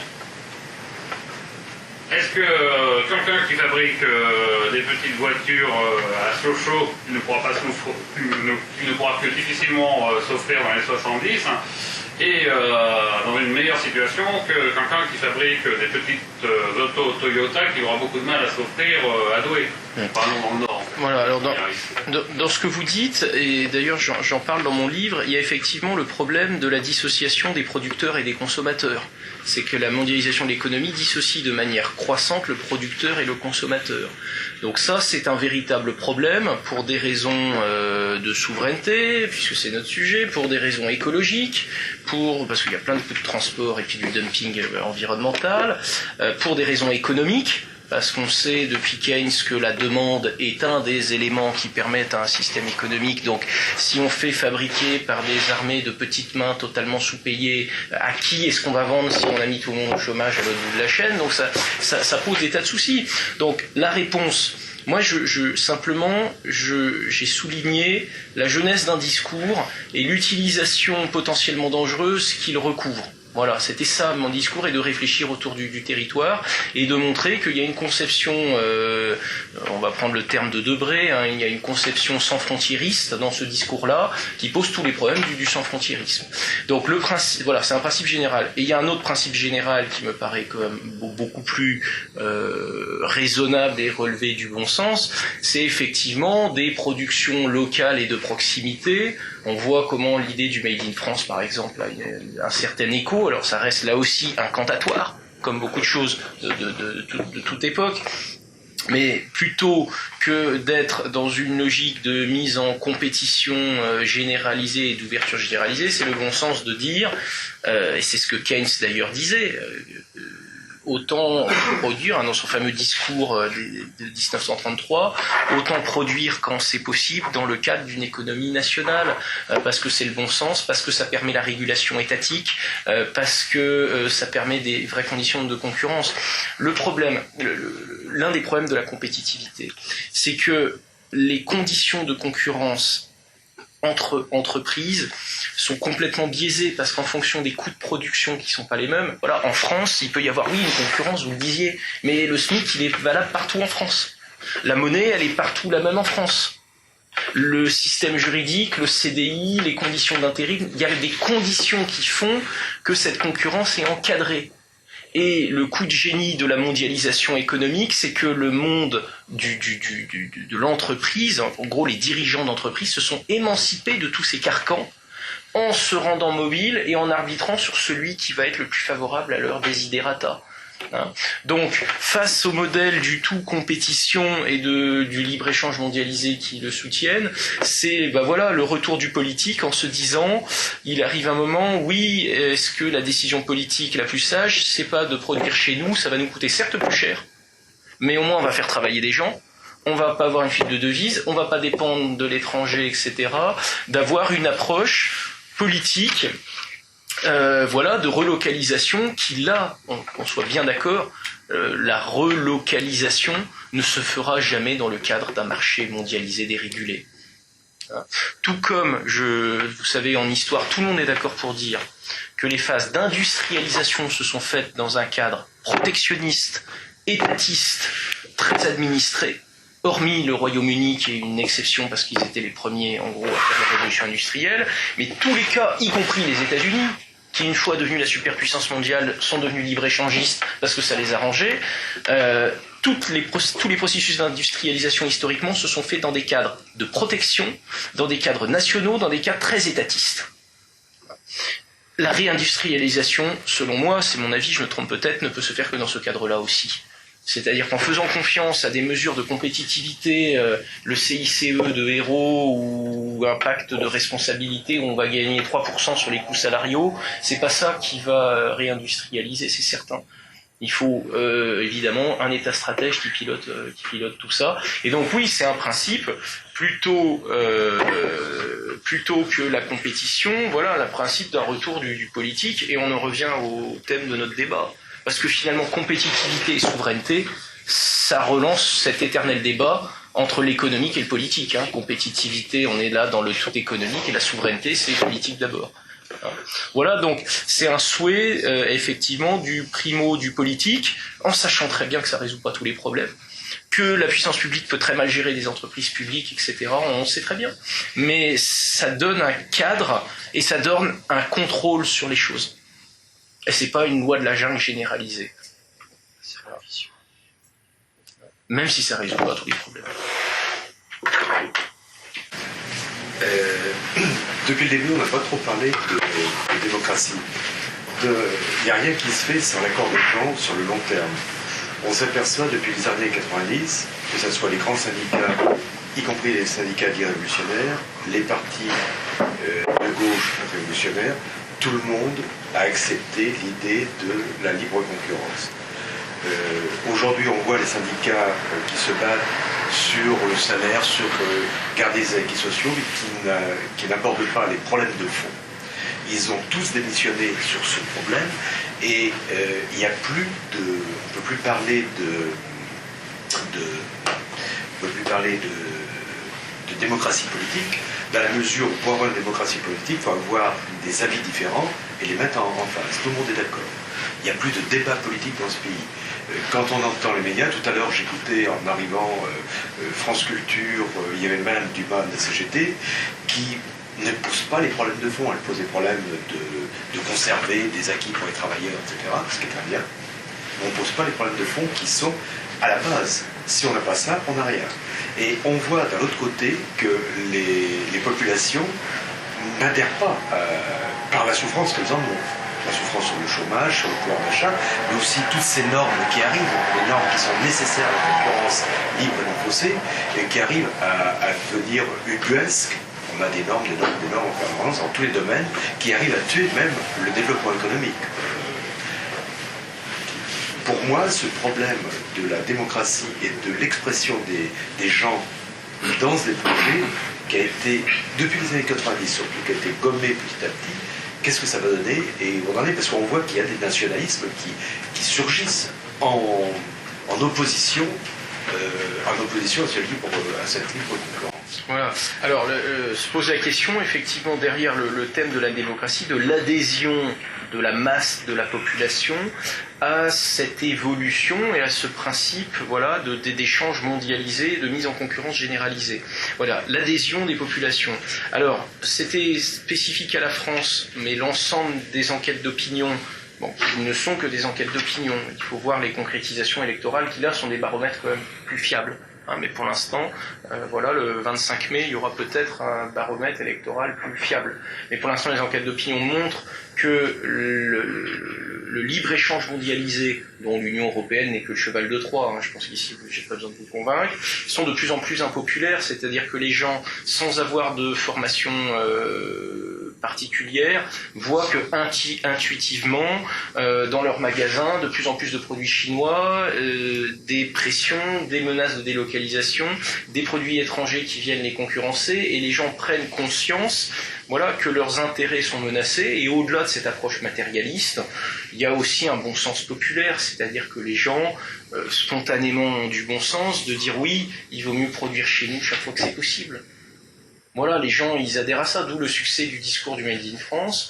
Donc, la question qui se pose aujourd'hui, c'est effectivement comment on va pouvoir continuer, pour l'oligarchie qui nous dirige, comment on peut continuer dans ce processus, sachant qu'il y a une étape très précise qui est le marché transatlantique, qui est donc la nouvelle étape. Comment est-ce qu'on va pouvoir continuer? Bon, le traité de Lisbonne, déjà, c'est passé, il n'y a pas eu d'insurrection au moment du traité de Lisbonne, mais est-ce qu'on va pouvoir continuer à avancer? On voit que le cycle de Doha de l'OMC a été bloqué, entre autres parce qu'un certain nombre de pays se sont fait les échos de l'opposition de leur population. Donc ce processus de mondialisme à tous les niveaux a un déficit, c'est assez récent, d'adhésion populaire et voire une hostilité des populations. Et donc toute la question, ça va être de réussir pour les oligarques qui nous dirigent à gérer ce mécontentement par justement les syndicats qui vont essayer de peut-être canaliser la colère en dénonçant les conséquences de ce que eux-mêmes plaident. C'est-à-dire comment est-ce qu'on peut être partisan du libre-échange sans entrave et de regretter la déflation salariale et les délocalisations. Enfin, c'est fait partie des choses assez mystérieuses du monde syndical.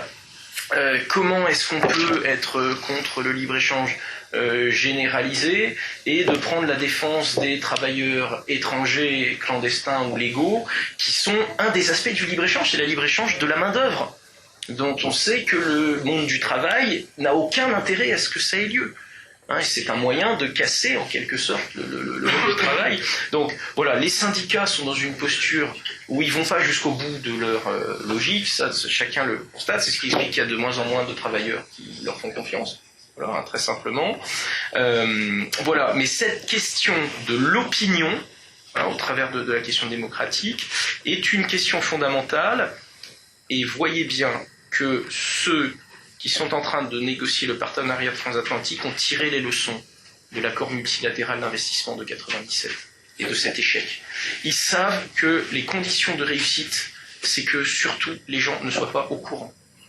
C'est très clair. Oui, ça c'est... Donc ils savent que si ce truc-là s'ébruite, qu'il y a une mobilisation, les classes politiques vont subir de telles pressions et de telles menaces de rétorsion électorale que ça risque de faire comme l'AMI, de capoter. Voilà, donc on est dans un processus complètement furtif, où surtout ne pas en parler.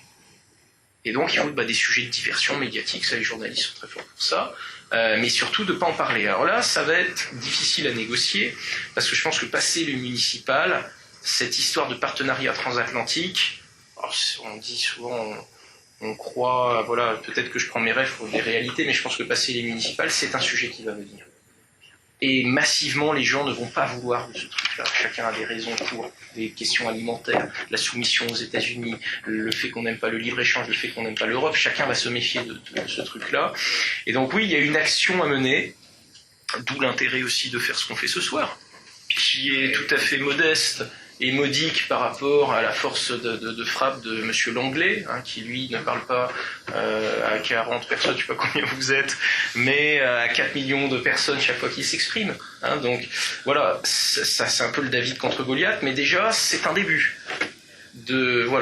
C'est les gens, et le bon sens populaire qui vont être un frein à cette folie mondialiste. Quand on y pense, la finalité de ce système, de mettre en compétition les systèmes fiscaux, je veux dire, il faut être complètement malade pour avoir des idées comme ça. Bon, pour autant, c'est une véritable loi de la jungle qui,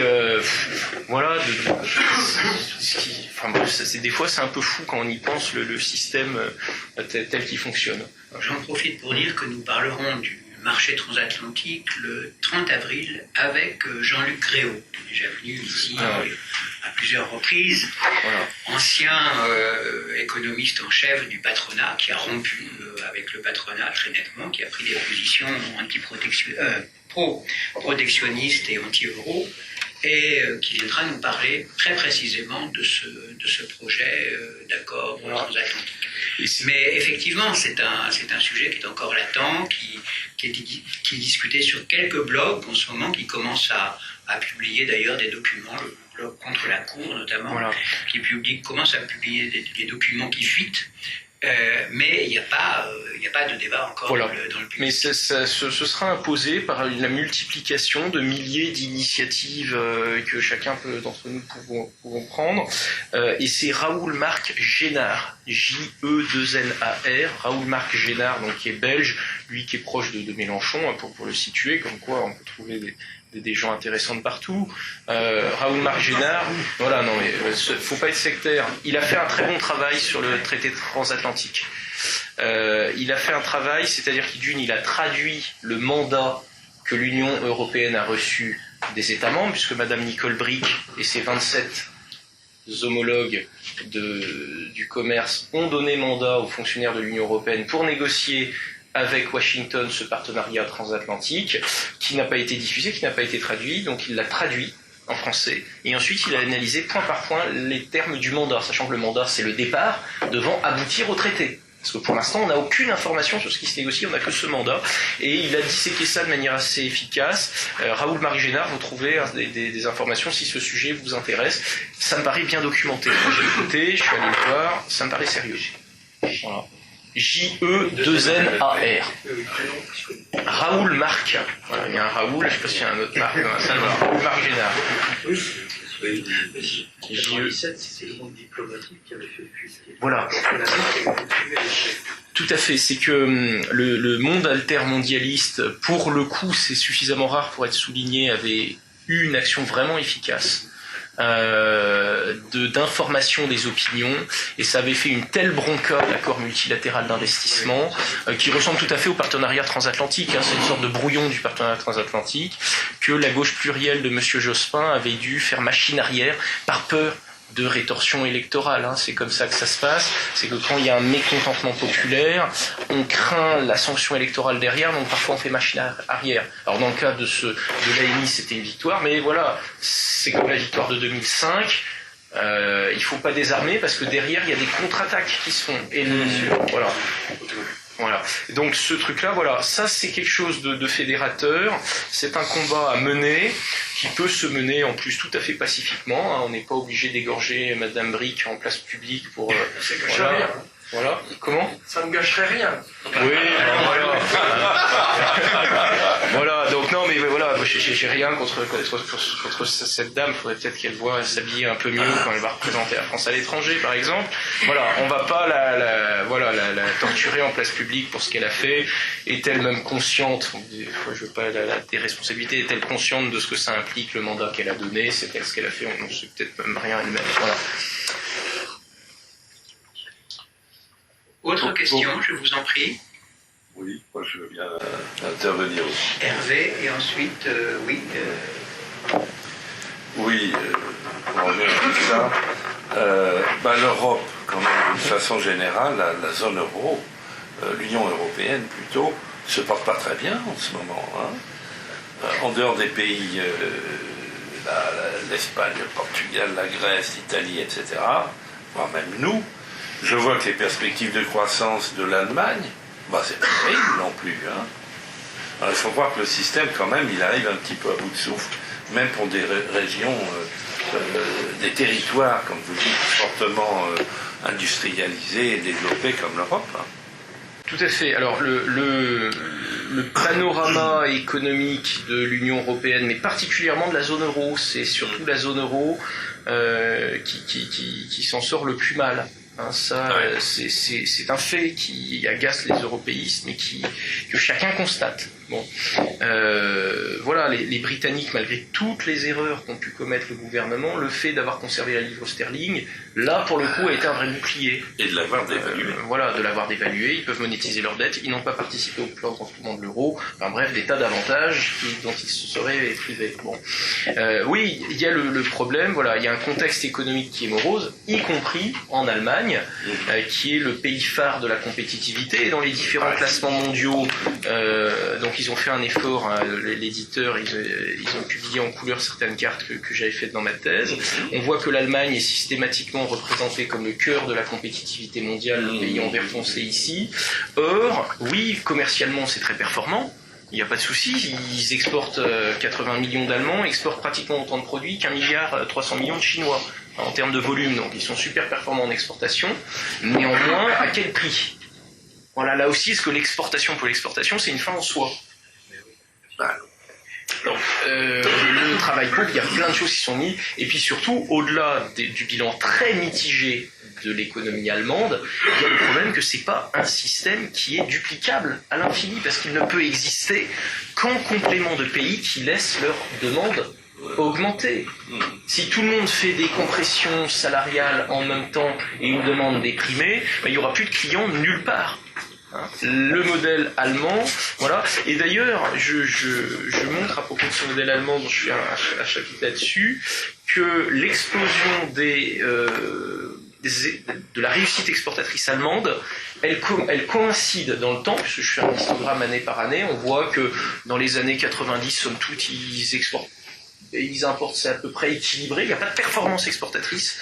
Et il y a deux facteurs qui font, ce sont effectivement les mesures de compétitivité, c'est-à-dire les lois Hartz de flexibilisation du marché du travail et la TVA compétitive, la TVA sociale, et la mise en place de l'euro, allant tout ça de pair dans un dispositif où aujourd'hui, même, et là je vais prendre un témoin, même le FMI et même la Commission européenne commencent à dire que le modèle allemand du tout export n'est pas souhaitable parce qu'il ne se fait qu'aux dépens des pays qui, eux, importent massivement, donc ça pose des problèmes de balance commerciale, et ça déprime complètement la consommation intérieure, et ça pose un problème aussi pour les travailleurs. Mais comment faire pour les arrêter ?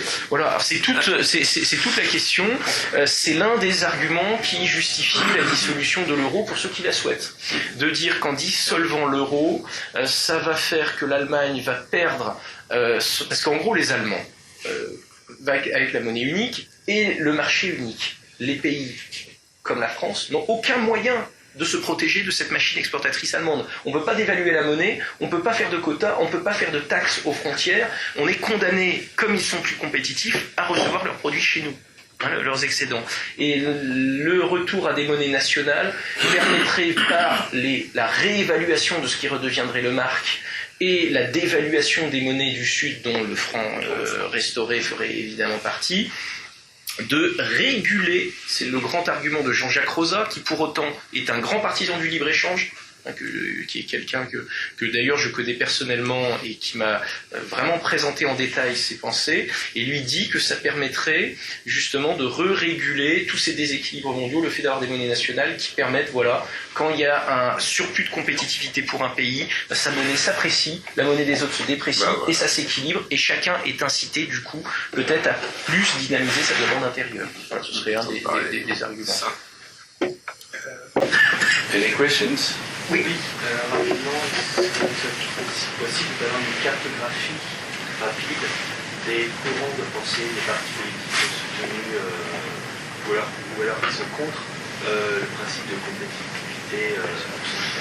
Alors là c'est difficile, c'est une bonne question, puisque moi j'ai étudié principalement des documents officiels de type FMI, OCDE, des organismes transnationaux, des gouvernements. Aujourd'hui, il y a un discours qui est admis de manière assez indifférenciée par l'ensemble des grands partis politiques de gouvernement. On voit que en la matière, que ce soit le SPD ou la CDU en Allemagne, il y a une continuité. On le voit avec l'affaire de la TVA sociale entre Sarkozy et Hollande aussi. Après, on va dire qu'une critique telle que j'ai pu la formuler dans des parties aussi systématiques sur ce discours, j'en ai entendu assez peu. On va dire que dans les milieux altermondialistes, d'une manière générale, on se méfie de ce discours sur la compétitivité.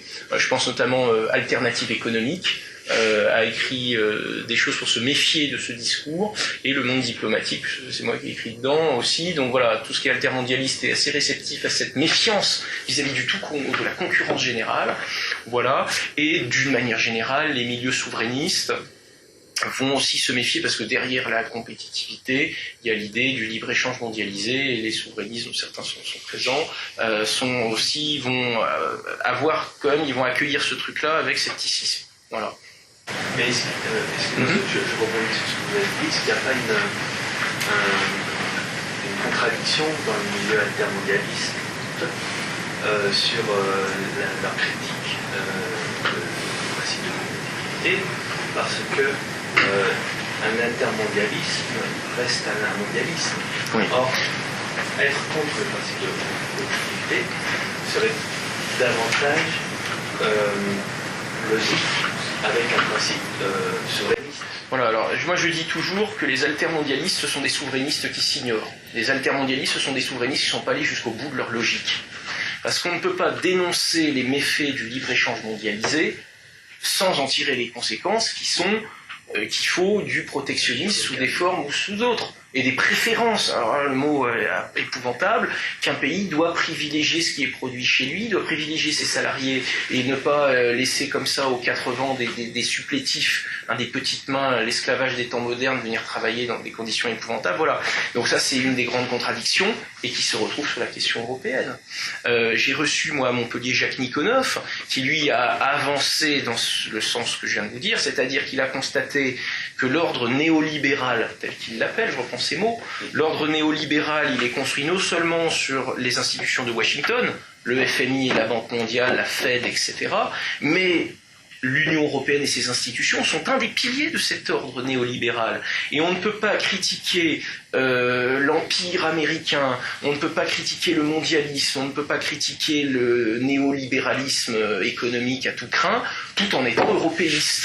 Voilà, là aussi, c'est un peu la contradiction aussi des syndicats. Donc Nikonov, lui, il a avancé dans ce sens-là, mais résultat, il se retrouve pestiféré dans son propre camp. Non sans raison, parce que c'est une personnalité très forte et un peu particulière, mais il se retrouve totalement isolé d'un groupuscule où il doit y avoir à peu près 350 adhérents au niveau national, sans aucune perspective de convaincre, et ça s'est très mal passé, je vous dis, notamment avec Mélenchon. Parce que Mélenchon reste un européiste. Et on peut même se demander dans quelle mesure la finalité de Mélenchon, qui a quand même fait 30 ans au Parti Socialiste, qui a voté Maastricht pour parfaire son CV, il a voté Maastricht, faut pas oublier. Bon, est-ce que le but de Mélenchon n'est pas justement de donner une caution altermondialiste et contestataire et populaire pour capter un électorat et le maintenir dans l'escarcelle du vote européiste? Est-ce que c'est pas ça son seul et unique but? voilà, c'est un procès d'intention que je lui fais en étant prudent. J'ai pas sondé son intellect personnel. Voilà, mais dire être altermondialiste et européiste en même temps, c'est parfaitement contradictoire. Voilà ce que je pense, et qu'effectivement, il faut aller jusqu'au bout de la logique. Quant à Nikonov, il n'était pas idéologiquement altermondialiste. C'est quelqu'un qui vient du Parti communiste et de la CGT, et il est entré à Attac, il est devenu le patron d'Attac à la faveur d'un certain nombre de circonstances. Il est l'un des fondateurs d'Attac. Mais il n'est pas resté longtemps, justement parce que antérieurement à sa présence à Attac, il avait une structure de pensée qui est celle d'une tradition, disons, patriote de gauche, qui était tout à fait différente de celle des autres membres d'Attac qui ont eu le dessus et qui, eux, venaient du maoïsme, en fait. Donc, c'est pas la même conception de l'internationalisme, si je puis dire. Tout à fait, mais... Chez ceux qui ont une tradition communiste, je ne sais pas où vous démentirez peut-être, et dans cet internationalisme qui est issu du gauchisme. C'est pas la même chose. Dans la mesure où le Parti communiste a eu des positions patriotiques, etc., y compris en économie, alors qu'il y a un internationalisme qui n'est pas du tout comme ça. Et y compris sur les questions d'immigration aussi. Oui. Le positionnement à un certain moment. On est d'accord. Au passé déjà lointain. Donc Nikonov, il a toujours eu sa logique à lui. Tout à fait. On l'a connu avant Attac, après Attac, il est resté à peu près sur la même ligne. Oui. Est-ce que vous voyez une taille critique de pays qui pourrait en effet mettre en œuvre une politique protectionniste ou d'un groupement de pays même? Oui, alors là, mon analyse est assez simple, c'est que globalement, cette vision et ce discours est surtout pratiqué dans le bloc euro-atlantique, très secondairement dans des pays, notamment les pays du Golfe. Le Qatar, notamment, a beaucoup investi en communication, puisqu'ils ont besoin de communiquer. C'est un petit confetti, donc il faut, c'est le tout petit oiseau, il doit crier très fort pour qu'on le voit. Donc il y a un gros marketing qui est fait par ce pays, qui a donc fait des rapports sur la compétitivité, qui a fait un ministère où on intègre la compétitivité dedans. Je ne sais pas comment ça se dit en arabe, mais l'avantage, c'est un rapport bilingue arabe-anglais, donc j'ai pu comprendre. Voilà, donc c'est surtout une conception atlantique, sachant que ceux qu'on appelle couramment les pays émergents présentent un modèle de développement beaucoup plus étatique, beaucoup plus protectionniste. Quand on voit, j'ai fait une carte là-dessus aussi des droits de douane, etc. Donc beaucoup plus d'étatisme, beaucoup plus de protectionnisme, et effectivement, ça devient même un positionnement géopolitique. Certains disent c'est l'émergence du consensus de Pékin, une nouvelle manière de s'insérer dans la mondialisation, etc. Donc, d'une certaine manière, les pays émergents donnent des coups de canif à ce discours qui semble se mondialiser, mais qui se mondialise de manière très inégale en fonction des régions. Voilà. Et par exemple, pour ce qui est de la Russie, ils n'emploient pas le terme de compétitivité, c'est-à-dire que quand ils vont monter, je pense à Skolkovo, un certain nombre de choses qui vont ressembler à des Silicon Valley ou à des pôles de compétitivité, les politiques d'infrastructure, tout ce que nous on met dans le registre de compétitivité, en Russie, ils parlent de modernisation de l'économie. Et Medvedev a beaucoup communiqué là-dessus. Il a essayé d'ailleurs de se démarquer de Poutine en étant plus sur de l'économique et l'idée de modernisation, en se présentant plus, voilà, il est un peu plus jeune, etc. Voilà, c'est l'idée de modernisation, mais un discours qui est beaucoup moins présent dans ces pays-là, et une politique qui est moins libérale, il faut le dire aussi, où le libéralisme est à géométrie très variable. Même s'il l'est toujours à géométrie variable, mais encore plus dans ces pays émergents. Voilà quelle réponse pourrait être. Ces grands émergents pourraient mettre en avant un modèle de mondialisation plus protectionniste et plus étatique, jusqu'au jour où ils deviendront la première puissance mondiale et ils deviendront libre-échangistes, ce qui est bien logique. Ah oui.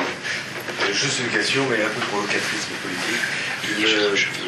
Un des arguments qu'on entend sur le libre-échange, c'est que c'est une protection contre la guerre. L'Europe est protégée par de la guerre qu'elle a connue, des guerres semblantes qu'elle a connues, parce qu'il y a le libre-échange.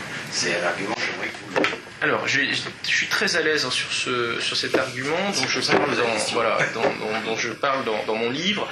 Cet argument-là, c'est l'héritier, vous savez, de la théorie de Montaigne. Vous savez, Montaigne avait parlé du doux commerce. Où Montaigne, donc 18e siècle, qui est un libéral, puisque qu'est-ce que je vous ai dit? Montaigne, c'est Montesquieu, autant pour moi, vous l'avez compris, donc le doux commerce, je commence à fatiguer les tard. Voilà, donc c'est Montesquieu, on est bien d'accord, et je cite donc l'esprit des lois, c'est bien Montesquieu, on ne se trompe plus, et où il dit, donc on est au 18e, et donc fondamentalement les Lumières, c'est une philosophie libérale, que partout où il y a des mœurs douces, il y a du commerce, et partout où il y a du commerce, ça impose des mœurs douces. Les mœurs douces, c'est qu'on devient des copains et on ne se fait plus la guerre.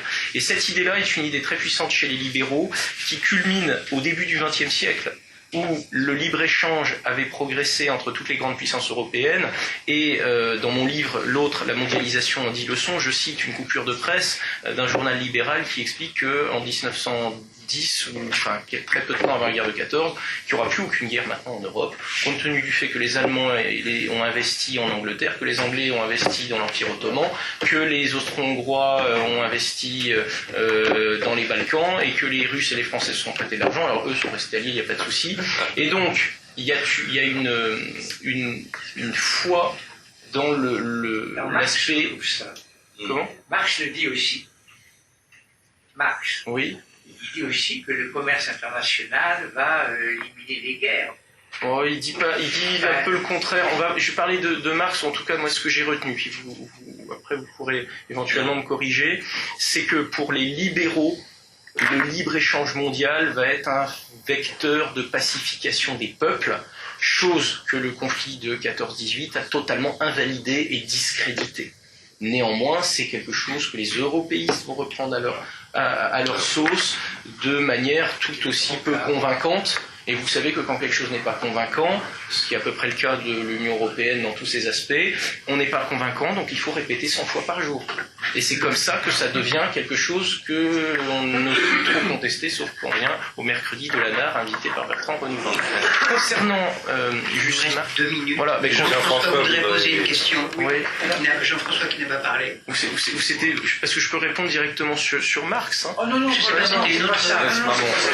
Jean-François, posez votre question. Est-ce qu'il y a un rapport entre compétitivité et démographie? Et si oui, lequel? Par exemple, on dit l'Allemagne, la compétitivité, mais en même temps, c'est un pays qui est en voie de disparition, si je puis dire. Enfin, si ça continue comme ça, bon, j'exagère. Mais la natalité, c'est effrayant. Voilà, alors, ce que vous dites, c'est une des réflexions que j'avais faites, c'est-à-dire le paradoxe, c'est que je vous ai dit les différents étages du territoire, hein, les infrastructures, la population, donc il y a le facteur humain qui rentre en ligne de compte, mais l'aspect quantitatif de ce facteur humain n'est absolument pas mesuré dans tous les rapports sur la compétitivité que j'ai vus. C'est-à-dire qu'on dit le facteur humain est important, on cite Jean Bodin, vous savez, au XVIe siècle, voilà, il n'y a richesse que d'hommes, etc. Mais en même temps, on ne prend absolument pas en compte les dynamiques démographiques dans cette compétitivité. Et on peut effectivement s'interroger sur le fait, un peuple qui ne se reproduit plus, où la pyramide des âges va être ultra chargée au sommet, ce qui pose des problèmes de financement des retraites, pour parler en des termes économiques, mais ça pose des problèmes de moraux, même d'un peuple qui croit plus en lui. Enfin bref, il y a toute une dimension psychologique qui est en ligne de compte. Et oui, c'est un des défauts notoires de ce discours sur la compétitivité, c'est que la dynamique démographique n'est absolument pas prise en compte. Parce que je pense qu'au fond, ce sont des gens qui pensent que les individus sont parfaitement interchangeables et qu'à la limite, si les Allemands se reproduisent plus, c'est pas grave, on va les remplacer par millions, par exemple des Grecs ou n'importe qui viendrait remplacer. Chers amis, il faut qu'on s'arrête en question. Et là, on a été précis sur les questions.